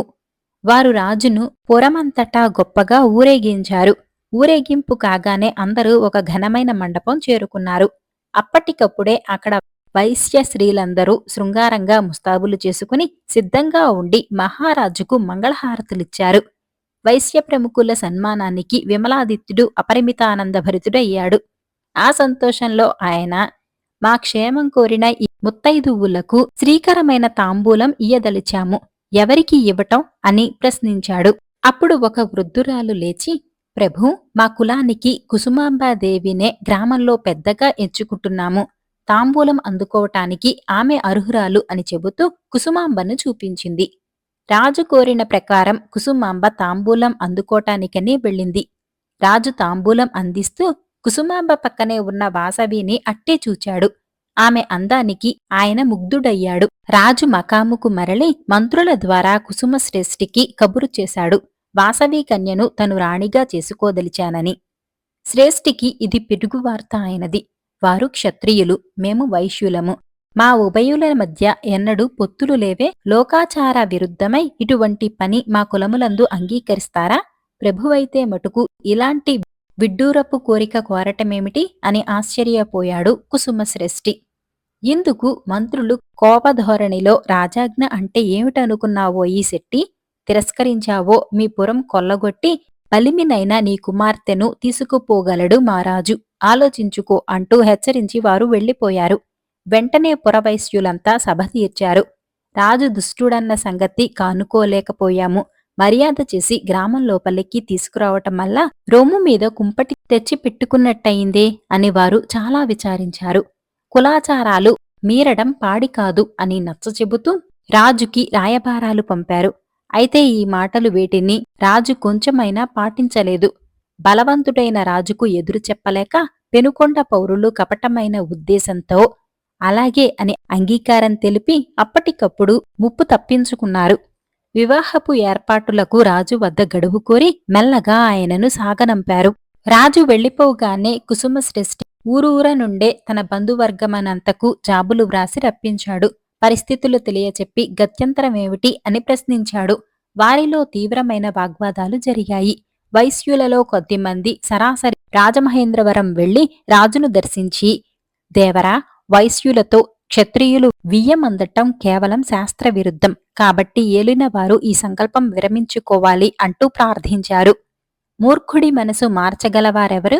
రాజు కోపోద్దీపితుడై, మా ఆజ్ఞ అక్షరాలా నెరవేరాల్సిందే, లేని పక్షమందు వీర కంకణాలు ధరించి సిద్ధంగా ఉండండి అని అంటూ కొంతమంది భటులను పెనుకొండలో కాపలా ఉంచాడు. ఈ గడబిడ చూచి భయపడి వచ్చిన వైశ్యులంతా 612 గోత్రాల వారు పత్తా లేకుండా పారిపోయారు. కులాభిమానం కలవారందరూ రాజు ఏం చేయగలడో చూస్తాం అనే పట్టుదలతో కుసుమశ్రేష్ఠి ఇంటనే నిలిచిపోయారు. ఈ స్థితిలో వాసవి తండ్రి వద్దకు వెళ్ళి, నాయనా, నన్ను గురించి ఎంతమాత్రమూ మీరు విచారించవద్దు. మన కులానికి కాని కుటుంబానికి కాని నా వల్ల మచ్చ వస్తుందని భయపడ పని లేదు. నా వివాహానికి అంగీకరిస్తూ ఫలానీ రోజుకు తరలి రమ్మని రాజుకు కబురు పంపండి అని వినయపూర్వకంగా కోరింది. ఎంతకు మించి వివరాలేమీ చెప్పలేదు. తండ్రి రొక్కించి అడగనూ లేదు. ధైర్యం చేసి కుసుమశ్రేష్ఠి ఆ ప్రకారమే కబురు పంపాడు. పెళ్లికి సుముహూర్తపు రోజు వచ్చింది. గ్రామంలో బ్రహ్మాండమైన మండపం కట్టారు. మండపానికి పైన ఆకాశమంతా పందిరి వేశారు. పందిరికి అందమైన చాందినీలు అమర్చారు. అరటి స్తంభాలు పాతారు. తోరణాలు కట్టారు. ముత్యాల ముగ్గులు పెట్టారు. పరిమళాలు శోభిల్ల చేశారు. మండపంలో ఒక అగ్నికుండ నిర్మించారు. ఈ విధంగా అలంకరింపబడిన పందిరి అశేష జనంతోనూ అమూల్య వస్త్రాలు ధరించి వచ్చిన ముత్తైదువులతోనూ కిక్కిరిసిపోయింది. ఆ రోజున వాసవి కన్య అభ్యంగనం చేసుకుని పసుపు కుంకుమల ఛాయ చీర ధరించింది. నిండుగా నొసట తిలకం దిద్దుకున్నది. గంధం పూసుకున్నది. భాజా భజింత్రీలు మోగుతూ ఉండగా ఆమె మండపం వద్దకు వచ్చింది. వాసవాంబిక చేసిన ఈ ఏర్పాటులకు అందరూ ఆశ్చర్యపోయిన వారే కాని ఆమె మనసులోని ఉద్దేశం ఏమిటో ఒక్కళ్లకు అంతు చిక్కలేదు. ఆమె తల్లిదండ్రులకి యథార్థం తెలియనప్పుడు తక్కిన వారి మాట చెప్పేదేమిటి? ఇంతలో రాజు సపరివార సమేతంగా పెనుకొండకు విచ్చేసి మండపం చేరుకున్నాడు. పందిరిలో ప్రవేశించగానే ఆ సన్నాహాలు చూచి ఆయన పరవశుడైపోయాడు. వాసవి రాజు వద్దకు వెళ్లి, రాజా, అగ్నిగుండం చుట్టూ వధూవరులు ముమ్మారు ప్రదక్షిణం చేసి తర్వాత గుడికి వెళ్లి వివాహం చేసుకోవటం మా కులాచారం అని చెప్పింది. సరే అన్నాడు రాజు సంతోషపూర్వకంగా. వాసవాంబిక తన గురువులకు, తల్లిదండ్రులకు, బంధుమిత్రులకు, భూసురులకు నమస్కరించింది. రాజును దారితీయమన్నది. తను అతని వెనక అడుగులు వేయజొచ్చింది. దిక్కులు పిక్కటిల్లేలాగా బాజా భజింత్రీలు మారుమోగుతూ ఉండగా అగ్నిగుండం చుట్టూ వారు ప్రదక్షిణలు చేయసాగారు. ఒక ప్రదక్షిణమైంది. రెండవ ప్రదక్షిణం కూడా అయింది. మూడవ ప్రదక్షిణం పూర్తి అయ్యేసరికల్లా భుగభుగమని ఎగసి వచ్చే ఆ అగ్నిజ్వాలలలో వాసవి ధబీమని దుమికి ఆత్మార్పణమైంది. అంతలో దేవి వచ్చి తన ముద్దుతనయను అక్కున అదుముకొని అంతర్హితురాలైంది. ఏమి జరగబోతుందోనని రెప్పవాల్పక వేయి కన్నులతో నిరీక్షిస్తూ ఉన్న జనమంతా ఒక్కసారిగా గొల్లుమన్నారు. వాసవి తను వెనుకనే వస్తుందనుకుని భ్రమించిన విమలాదిత్యుడు వెంటనే పలాయనమైనాడు. ప్రాణాలు దక్కించుకొనటానికని అతడు పారిపోబోయాడు కాని దేవి శాపం వల్ల ఆ దుష్టుడు దారిలోనే తలపగిలి చచ్చాడు. ప్రాణతుల్యమైన తమ వాసవిని కలుసుకోవాలనే ఆత్రంతో కుసుమశ్రేష్ఠి భార్య ఆ అగ్నిగుండంలోనే దుమికి ఆహుతి అయిపోయారు. ఎంత పని జరిగిన తర్వాత మనం ఉండేమీ లేకేమీ అనుకుని కులాభిమానం గల మరి 102 గోత్రాల వైశ్యులు కూడా వాసవి వెళ్లిన దారినే అనుసరించారు. ఈ విధంగా కులగౌరవ మహిమాన్వితమైన త్యాగం చేసి వాసవి కన్య వైశ్య కులానికి వన్నె తెచ్చింది. నాటి నుంచి ఆమె వైశ్యులకు కులదేవత అయి శ్రీ వాసవి కన్యకా పరమేశ్వరి అనే పేరుతో అతి వైభవంగా ఆరాధింపబడుతున్నది. పువ్వుల కోట. రాసినవారు డి. హేమలత గారు. పూర్వకాలంలో ఒక రాజుకి ఒక్కడే కుమారుడు. అతడి పేరు బుద్ధిసాగరుడు. రోజూ సాయంకాలం గుర్రాల శాలలోకి వెళ్లి పంచకళ్యాణిని స్వయంగా తీసుకొని స్వారీ వెళ్లటం అతనికి మామూలు. ఒకనాడు అతను గుర్రాలశాలకు పోయేసరికి అక్కడ ఒక చిన్న పిల్లి పిల్ల కనపడి, రాజకుమారా, త్వరలోనే మీ తల్లికి ఒక రాక్షసి బిడ్డ పుట్టబోతున్నది. ఆమె నిన్ను, మీ కుటుంబాన్ని మింగివేసి ఇల్లు నేలమట్టం చేసి వేస్తుంది. కనుక నీవు ఈ వెంటనే భూలోకం చివరనున్న పువ్వుల కోటకు వెళ్ళిపోతీవంటే తప్పించుకోగలుగుతావు అని చెప్పింది. ఇది విన్న తక్షణమే బుద్ధిసాగరుడు పంచకళ్యాణి పైన దౌడు ప్రారంభించాడు. కొంత దూరంలో అతనికి ఒక మైదానం కనపడింది. అక్కడ ఇద్దరు అవ్వలు కూర్చొని కుట్టు కుడుతూ కనిపించారు. దారం తెగిపోతే కొత్త దారం తీసుకుని, సూదులు విరిగిపోతే కొత్త సూదులు తీసుకుని వాళ్ళు అలా కుడుతూనే ఉన్నారు. అవ్వలారా, ఇదే నా భూలోకానికి చివర? చెప్పండి. నా రాక్షసి చెల్లెలు వెతుక్కుంటూ వచ్చి నన్ను కబళించి వేస్తుంది. అందుకని మీతో ఇక్కడ ఉండిపోతాను అన్నాడు రాజకుమారుడు. నాయనా, భూలోకానికి చివర ఇది కాదు. ఈ దారమంతా అయిపోయి సూదులన్నీ విరిగిపోగానే మేము చచ్చిపోతాము. అప్పుడు మీ చెల్లెలు వచ్చి పడితే నువ్వెక్కడికి పోగలవు? మా దగ్గర ఉండటం నీకు క్షేమం కాదు అని అవ్వలిద్దరూ అతనితో చెప్పారు. తన బతుకు ఒంటిపాటు అయినందుకు విచారిస్తూ బుద్ధిసాగరుడు మళ్లీ దౌడు తీసి ఒక అడవి చేరుకున్నాడు. అక్కడ చెట్టు పీకుడుగాడు పెద్ద పెద్ద వృక్షాలను పీకి పడవేస్తుంటే అవి పెళపెళా శబ్దం చేస్తూ ఉన్నాయి. రాజకుమారుడు అతనితో, అబ్బీ, ఇదే నా భూలోకానికి చివర? చెప్పు. నా చెల్లెలు వెతుక్కుంటూ వచ్చి నన్ను కబళించి వేస్తుంది. అందుకని నీతో ఇక్కడే ఉండిపోతాను అన్నాడు. నాయనా, భూలోకానికి ఇది చివర కాదు. ఇంకా కొద్ది చెట్లే ఉన్నాయి. అవి పీకటం పూర్తి కావటంతో నా ఆయువు సరిపోతుంది. అప్పుడు అమాంతంగా నీ చెల్లెలు వచ్చి కబళించబోతే నువ్వెక్కడికి పోగలవు? నా దగ్గర ఉండటం నీకు మేలు కాదు అని చెట్టు పీకుడుగాడు చెప్పాడు. ఒంటిపాటు బతుకైనందుకు ఏడుస్తూ బుద్ధిసాగరుడు మళ్లీ దౌడు సాగించాడు. ఈసారి ఒక కొండ ప్రదేశం కనపడింది. అక్కడ పర్వతవర్ధనుడు కొండలను ఎత్తి బంతులలాగా ఎగరవేస్తున్నాడు. అవి ఎత్తు నుండి నేలపైన పడి దుమ్మైపోతున్నాయి. పర్వతవర్ధనుణ్ణి చూసి రాజకుమారుడు, అబ్బీ, ఇదేనా భూలోకానికి చివర? చెప్పు. నా చెల్లెలు వెతుక్కుంటూ వచ్చి నన్ను కబళించి వేస్తుంది. అంచేత ఇక్కడే నేను ఉండిపోతాను అన్నాడు. నాయనా, భూలోకానికి ఇది చివర కాదు. అదిగో ఆ పర్వతాలు కాసిని ఎగరవేయటంతో నా జీవితం సరి అయిపోతుంది. అప్పుడు హఠాత్తుగా నీ చెల్లెలు తరుముకు వచ్చి కబళించితే నువ్వెక్కడికి పోగలవు? నా దగ్గర ఉండటం నీకు క్షేమం కాదు అని పర్వతవర్ధనుడు చెప్పాడు. తన బతుకు ఒంటిపాటైనందుకు ఏడ్చి రాగాలెట్టి బుద్ధిసాగరుడు మళ్లీ దౌడు సాగించాడు. పోగా పోగా బుద్ధిసాగరుడికి మేఘాలలో నుంచి వేలాడుతున్న ఒక పువ్వుల మెడ కనపడింది.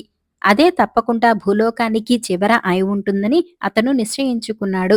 తెరిచి ఉన్న వాకిలి నుంచి పంచకళ్యాణి సరాసరి కోటలోకి వెళ్లి తోటలో ఆగింది. కోటలో నుంచి ఒక సుందరి దిగివచ్చి రాజకుమారుణ్ణి చెయ్యి పట్టుకుని లోపలకు తీసుకుపోయింది. అబ్బాయి, నువ్వు వెతుక్కుంటూ వచ్చిన భూలోకం చివర ఇదేను. ఇంతకాలానికి నువ్వు ఇక్కడికి వచ్చినందుకు నాకు సంతోషంగా ఉంది. ఏకాంతంగా ఉండటం వల్ల ఇంతకాలం నాకేమీ తోచింది కాదు. నా పేరు ఛాయాసుందరి. నాతో ఆడుకుంటూ నువ్వు ఇక్కడనే ఉండిపోవాలి అని ఆమె బుద్ధిసాగరుణ్ణి బలవంత పెట్టింది. ఛాయాసుందరి ఇష్టప్రకారం అతను పువ్వుల కోటలోనే ఉండి ఆడుతూ పాడుతూ కాలక్షేపం చేస్తున్నాడు. అతను తోటలన్నీ తిరిగేవాడు. చుట్టుపక్కల ఉన్న గుట్టలు ఎక్కేవాడు. అయినా ఛాయాసుందరి అతన్ని ఎప్పుడూ ఆటంకపరచలేదు. ఒక రోజున బుద్ధిసాగరుడు కోటపైకి ఎక్కి చుట్టూ చూచాడు. ఒక దిక్కున తన ఊరు, తన ఊళ్ళో పైకప్పు లేచిపోయిన వాళ్ల ఇల్లు, పీటలు వేసిన గోడలు కళ్లకు కట్టినట్టు కనపడ్డాయి. ఇదంతా తన రాక్షసి చెల్లెలు చేసిన పనే అయి ఉంటుందని అతనికి జ్ఞాపకం వచ్చి ఏడ్చి రాగాలు పెట్టాడు. అతని కళ్ళు ఎర్రగా ఉండటం చూసి, ఏమిటి కారణం అని ఛాయాసుందరి అడిగింది. నా మనస్సేమీ బాగాలేదు. నాకు చెల్లెలు పుట్టి మా కుటుంబాన్ని నాశనం చేస్తుందని పిల్లి పిల్ల కనపడి చెప్పింది. నేనిప్పుడే ఊరికి పోయి నా తల్లిదండ్రులను బ్రతికించగలనేమో చూచి వస్తాను అని రాజకుమారుడు మాయామర్మం లేకుండా తన మనస్సులో బాధ చెప్పసాగాడు. ఛాయాసుందరి ఎంత వద్దని చెప్పినా అతను కాదు కూడదని బయలుదేరాడు. అప్పుడు ఛాయాసుందరి అతనికి ఒక మాయ కుంచె, ఒక మాయ దువ్వెన, 2 మాయ రేగిపళ్ళు ఇచ్చి వాటిని ఉపయోగించే విధానం చెప్పి పంపించింది. పువ్వుల కోట నుండి తిరిగి వచ్చేటప్పుడు రాజకుమారుడికి ముందు పర్వతవర్ధనుడు కనపడ్డాడు. అతను విసరవలసినది ఇంకా ఒక కొండ మాత్రమే ఉన్నది. దానితో అతని పని సరి. అందుకని విచారంగా ఉన్నాడు. బుద్ధిసాగరుడు అతనితో విచారించవద్దని చెప్పి తన వద్ద ఉన్న మాయకుంచె విసిరేసరికి భూమి పట్టేలమని బద్దలయ్యి అందులోనుంచి 1,000,000 పర్వతాలు పైకి పుట్టుకు వచ్చాయి. అవి చూసేసరికి పర్వతవర్ధనుడికి ఎంతో సంతోషం కలిగింది. నాయనా, ఈ పర్వతాలు 1,000 ఏళ్ల వరకు సరిపోతాయి. నాకు మళ్లీ ఆయువు పోసినందుకు నీకు మేలు కలుగుతుంది అని రాజకుమారుణ్ణి దీవించి పంపాడు. రెండో మకాములో చెట్టు పీకుడుగాడు అగుపించాడు. ఇంకా అతను పీకవలసినవి రెండే చెట్లు ఉండటం చేత అవి కాగానే చచ్చిపోతాను కదా అనే బెంగతో ముఖం వేలవేసుకుని ఉన్నాడు. నీకేం భయం లేదని చెప్పి బుద్ధిసాగరుడు తన దగ్గర ఉన్న మాయదువ్వెన విసిరేసరికి అక్కడ ఒక గొప్ప అరణ్యం తయారైంది. అది చూచి చెట్టుపీకుడుగాడికి సంతోషం కలిగింది. నాయనా, ఈ వృక్షాలు 1000 వరకు చాలును. నాకు మళ్ళీ ఆయువు పోసినందుకు నీకు మేలు కలుగుతుంది అని దీవించి పంపాడు. తర్వాత మైదానంలో బుద్ధిసాగరుడికి అవ్వలిద్దరూ కనపడ్డారు. సూదులు దారము అయిపోవచ్చిన కారణం చేత ఇక ఎలాగూ చచ్చిపోతాము కదా అని వాళ్ళు విరక్తిగా ఉన్నారు. మీకు వచ్చిన భయం లేదు అని అంటూ బుద్ధిసాగరుడు తన వద్ద ఉన్న రేగిపళ్ళు ఇద్దరకు చెరి ఒకటి ఇచ్చాడు. అవి తినేసరికి వాళ్లకు యవ్వనం వచ్చేసింది. వాళ్ళు చాలా సంతోషించి, నాయనా, నీ ధర్మమా అని మాకు మళ్ళీ 1000 వరకు ఆయువు పోశావు. మేము ఎంతకాలం నుంచి అల్లుతూ ఉన్న జేబురుమాలు నీకు బహుమతిగా ఇస్తున్నాము. పని వచ్చినప్పుడు దీనిని నేలమీద విసిరినట్టయితే నీకు కావలసిన సహాయం కలుగుతుంది. దగ్గర ఉంచుకోమని చెప్పి దీవించి ఇచ్చారు. బుద్ధిసాగరుడు ఇల్లు చేరుకునేసరికి తల్లి లేదు, తండ్రి లేడు. ఒక గోడ బిట్టలో నుంచి అతను ఇంట్లోకి తొంగి చూశాడు. అన్న ఏ క్షణాన వస్తాడో అని చెల్లెలు పెంచిన శరీరం తగ్గించుకుని ఉంచింది. ఆమెను చూచి బుద్ధిసాగరుడు భయపడి పారిపోబోయేసరికి చిరునవ్వు నవ్వుతూ చెల్లెలు యువతలకి వచ్చి, అన్నయ్య, నీకోసమే ఎదురుచూస్తూ ఉన్నాను. ఈ గదిలో హాయిగా పాడుకుంటూ కూర్చో. ఇంతలో నేను ఫలహారం తయారు చేసి పట్టుకు వస్తాను అని ప్రేమతో ఆహ్వానించింది. అతను అలాగా కూర్చొని పాడుకుంటూ ఉండగా పిల్లిపిల్ల మళ్ళీ వచ్చి, నాయనా, నీ చెల్లెలు నీకోసం పలహారం చేస్తున్నదనుకుంటున్నావు కాబోలు. అదేం కాదు. నిన్నే పలహారం చేయటానికి సిద్ధం చేసుకుంటుంది. తక్షణమే పారిపో అని చెప్పింది. పిల్లిపిల్ల సలహా ప్రకారం బుద్ధిసాగరుడు పంచకళ్యాణిని ఎక్కి పరుగుచ్చుకున్నాడు. పాట ఆగిపోవటం కనిపెట్టి చెల్లెలు గదిలోకి వచ్చి చూసింది. అన్న కనపడకపోయేసరికి అతని జాడ కనుక్కొని ఉరుముకుంటూ వెంబడించింది. అప్పుడు బుద్ధిసాగరుడు అవ్వలిచ్చిన జేబురుమాలు తీసి విసిరాడు.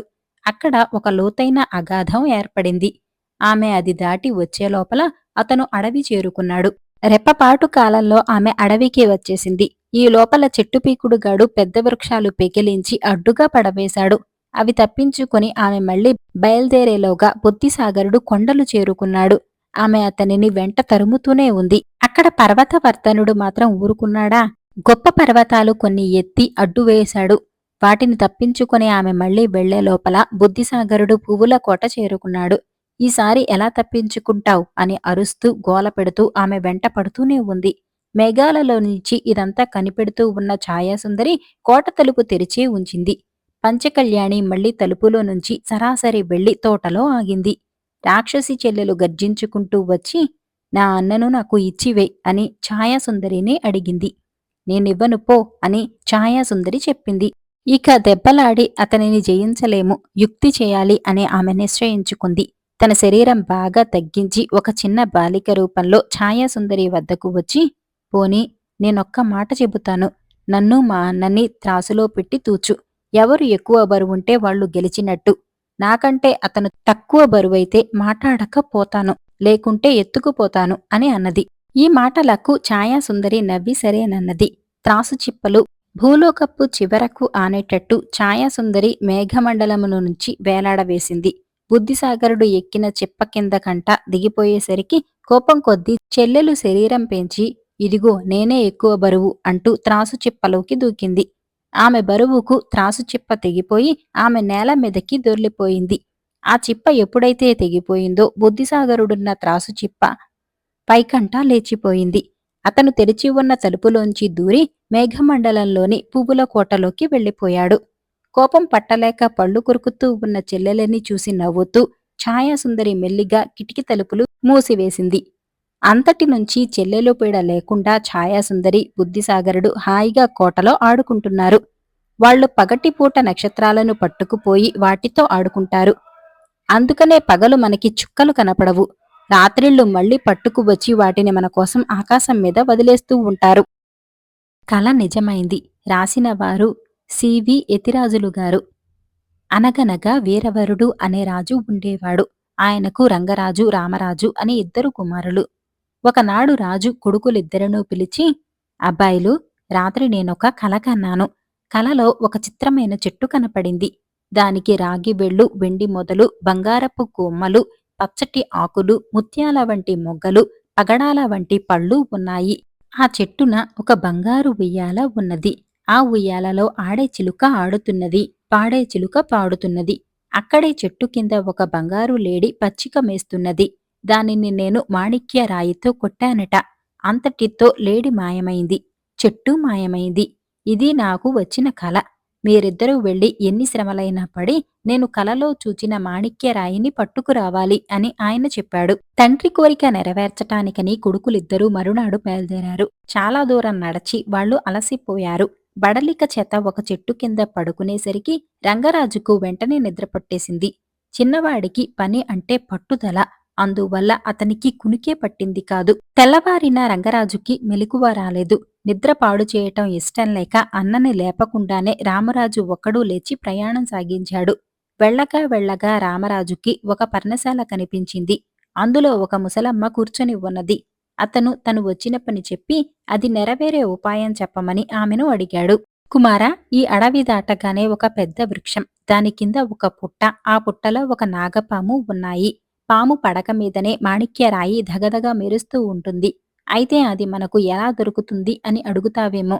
ఇది నా పుట్ట అని ఆనవాలు తెలియటానికని నాగుపాము తన పడక మీది మాణిక్యరాయిని పుట్ట దగ్గర గుర్తుగా పెట్టి ఆహారం కోసం రాత్రి బయటకు పోతుంది.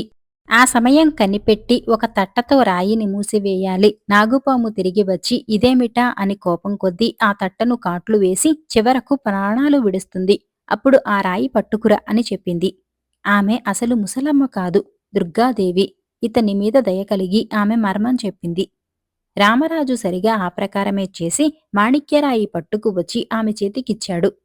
చిన్నవాని తెలివితేటలకు, పనిలో పట్టుదలకు దేవి సంతోషించి, నాయనా రాకుమారా, ఈ రాయి మళ్లీ తెచ్చిన చోటనే పెట్టివేయి. తండ్రి పాము వచ్చి ఆ రాయిని పట్టుకుపోతుంది. దాని వెంబడే వెళితివంటే మీ తండ్రి కలలో కనపడిన చెట్టు చూడగలవు అని ఆమె దీవించి పంపింది. దేవి చెప్పినట్టుగానే రామరాజు తండ్రి పామును వెంబడించి ఒక సొరంగం ప్రవేశించాడు. కొంత దూరం వెళ్లేసరికి 6 రకాల ఉయ్యాలలో హాయిగా ఊగుతున్న 6గురు నాగకన్యలు కనపడ్డారు. వాళ్ళు 6గురు అతన్ని చూసి చిరునవ్వుతో, ఓయి రాకుమారుడా, నువ్వు వచ్చిన పని మాకు తెలుసులే. మేము నాగకన్యలం. మమ్మల్ని రాగి, వెండి, బంగారు, పచ్చ, ముత్యం, పగడం అని పిలుస్తారు. మరి మమ్మల్ని పెళ్లాడతావా అని అడిగారు. నేను వచ్చిన కార్యం నెరవేరితే కాని నా మనసు మరొక మీదకి పోదు. పెళ్లి మాట తర్వాత చూసుకుందాం అన్నాడు రామరాజు. అయితే విను మరి, మీ తండ్రికి కలలో కనపడిన చెట్టు భాగాలమే మేము. మా 6గురిని వరసగా నిలపెట్టి ఒక్క వేటుకు తెగవేసినావంటే మాకు ఆ చిత్రమైన చెట్టు రూపం వస్తుంది. తెగవేసేటప్పుడు చిందిన నెత్తురు చెట్టు మొదలుకు రాసి తడివితే మళ్లీ మేము ఎప్పటిలాగే కన్యలమైపోతాం అని వాళ్ళు చెప్పారు. రామరాజు సంతోషించి, మీరిక్కడనే ఉండండి, మళ్లీ వచ్చి మా రాజ్యానికి తీసుకుపోతాను అని వాళ్లకు మాట ఇచ్చాడు. సరాసరి దేవి వద్దకు వచ్చి అప్పటి వరకు జరిగిన సంగతులన్నీ చెప్పాడు. అప్పుడు దేవి, నాయనా, ఇంతవరకు పనులు బాగానే చక్కపెట్టుకు వచ్చావు. ఇంక కలలో మీ తండ్రి కొట్టిన బంగారు లేడిని గురించి చెబుతా విను. అది నిజమైన లేడి కాదు. ఈ అడవిలో తిరిగే ఒక మాయ రాక్షసి. కనపడిన మనిషినల్లా అది గుహలోకి తరుముకుపోతుంది. మోహిని రూపంతో వచ్చి పగడపు పందెం వేయమని పురికొల్పుతుంది. పందెంలో మోసం వల్ల తనకే గెలుపు వచ్చేటట్టు చేసుకుని ఓడిపోయిన వాళ్ళని చెరలో పెడుతుంది. అది ఎలా మోసం చేస్తుందంటే దాని దగ్గర ఒక పిల్లి ఉన్నది. పిల్లి తల మీద ఒక దీపం పెట్టి దీపం తాలూకు కీనీడలోకి పాచికలు వేస్తూ ఉంటుంది. ఆ చీకటిలో పిల్లి పాచికలు రాక్షసికి కావలసినట్టు మారుస్తూ ఉంటుంది. అయితే దీనికొక ఉపాయం చెబుతాను. నీ వెంట ఒక ఎలికెను కూడా తీసుకువెళ్ళి పందెం సమయంలో దాని ముందు వదిలిపెట్టు. ఎలికెను చూడగానే పిల్లి దాని వెంట పడుతుంది. ఇంకేముంది, దాని ఆట కడుతుంది. మోహిని నీకు లొంగిపోయాను అంటుంది. దేవి చెప్పిన ప్రకారమే నడుచుకుని రామరాజు పందెంలో మోహినిని ఓడించాడు. అంతేకాదు, పందెంలో ఓడిపోయి చెరసాలలో ఉన్న తన అన్న రంగరాజును కూడా విడిపించాడు. మళ్లీ వచ్చి దేవితో అప్పటి వరకు జరిగినదంతా చెప్పాడు. అప్పుడు దేవి తన నిజరూపం దాల్చి, కుమారా, నేను చెప్పినట్టుగా చేసినందుకు గాను చిత్రమైన చెట్టు, బంగారు లేడి, మాణిక్యరాయి కనపరిచాను. ఇంకా ఆడే చిలుక, పాడే చిలుక కావాలి కదా నీకు? వాటిని నేను చూపించలేను. ఇక్కడికి ఆమడ దూరంలో ఉన్న మా అక్కయ్య చూపించగలదు అని చెప్పి ఆమె పేర ఒక ఉత్తరం ఇచ్చి అంతర్ధానమైంది. రామరాజు ఆ ఉత్తరం పట్టుకుని పెద్ద దుర్గాదేవి వద్దకు వెళ్ళాడు. ఆమె కూడా చెల్లెలిలాగానే ఒక ముసలావిడ రూపంలో రామరాజుకు కనపడింది. నాయనా, సప్త సముద్రాలకు అవతల ఒక కొలను ఉన్నది. రోజూ ఒక దేవకన్య అక్కడికి స్నానానికి వస్తుంది. స్నానం కాగానే కొలనులో ఉండే తామరాకు మీద చీర పరచుకొని ఆమె నిద్రపోతుంది. తామరతూడుతో సహా ఆమెను జాగ్రత్తగా తీసుకురా అని చెప్పి దేవి అతనిని ఒక చిలుకగా మార్చి పంపింది. చిలుక రూపంతో ఉన్న రామరాజు 7 సముద్రాలు దాటి వెళ్లి కొలను చేరుకున్నాడు. అక్కడ ఒక చెట్టు కొమ్మ మీద పొంచి ఉండి దేవకన్యకు నిద్రపట్టగానే తామరతూడును జాగ్రత్తగా తుంపి దేవకన్యతో సహా తెచ్చి దేవికి ఒప్పగించాడు. ముసలావిడ రూపంలో ఉన్న ఆమె దుర్గాదేవి అనే రహస్యం దేవకన్యకు తెలుసు. అమ్మా, చీర లేనిదే నేను దేవలోకంలోకి ఎలా పోగలను? నా చీర నాకు ఇప్పించు అని దుర్గాదేవిని ప్రార్థించింది. దేవి అప్పుడు నిజరూపం దాల్చి, సరే, నీ కోరిక నెరవేరుస్తాను. నేను చెప్పిన పురుషుణ్ణి పెళ్లాడతావా అని అడిగింది. అందుకు దేవకన్య, నా మేలు కోరే తల్లివి, ఎప్పుడైనా నీ మాటకు అడ్డు చెప్పగలనా అని తన అంగీకారం తెలిపింది. వెంటనే దేవి ఆమె చీర ఆమెకు ఇచ్చివేసి చిలుక రూపంలో ఉన్న రామరాజును మామూలుగా మార్చివేసింది. ఇద్దరనూ దీవించి వివాహం చేసి, నాయనా రాజకుమారా, నీ తండ్రి కలగన్నటువంటి ఆడే చిలుక, పాడే చిలుక ఎక్కడో ఉన్నాయనుకుంటున్నావు కాబోలు. మీరిద్దరే ఆ చిలుకలు రెండూను, సుఖంగా ఉండండి అని వాళ్ల చేతులు కలిపి దేవి మాయమైంది. భార్య అయిన దేవకన్యను 6 నాగకన్యలను మోహిని రూపంతో ఉన్న మాయలేడిని తీసుకుని రామరాజు తన రాజ్యానికి వెళ్లిపోయాడు. మరునాడు వీరమహారాజు దర్బారు చేశాడు. దేశదేశాల నుంచి రాజులు మహారాజులు వచ్చారు. నిండు సభలో చిన్నవాడు తను సంపాదించుకు వచ్చిన మాణిక్యరాయిని తండ్రి చేతులలో ఉంచాడు. నాయనగారు, నన్ను ఈ 6 కన్యలను ఒక్క వేటుకు నరికివేస్తే మీరు కలలో చూచిన చెట్టు కనపడుతుంది. ఖడ్గానికి అంటిన నెత్తురుతో చెట్టు మొదలు తడివితే మళ్ళీ మాకు మామూలు స్వరూపాలు వచ్చేస్తాయి అని చెప్పాడు. రామరాజు చెప్పినట్టుగానే వీరవరుడు చిన్న కొడుకును నాగకన్యలను ఒక్క వేటుకు నరికివేశాడు. తనకు కలలో కనిపించినట్టే సరిగా రాగి వేళ్లు, వెండి మొదలు, బంగారపు కొమ్ములు, పచ్చల ఆకులు, ముత్యాల వంటి మొగ్గలు, పగడాల వంటి పళ్ళు కలిగిన ఆ చిత్రమైన చెట్టు కనపడింది. ఆ చెట్టుని ఒక బంగారు ఉయ్యాల వేలాడుతుంది. అందులో ఆడే చిలుక ఆడుతూ పాడే చిలుక పాడుతూ ఉన్నాయి. అక్కడ చెట్టు కిందే బంగారు లేడి పచ్చిక మేస్తున్నది. మేస్తున్న లేడిని వీరమహారాజు గురిచూసి తన వద్ద ఉన్న మాణిక్యరాయితో కొట్టాడు. మోహిని మాయమైంది.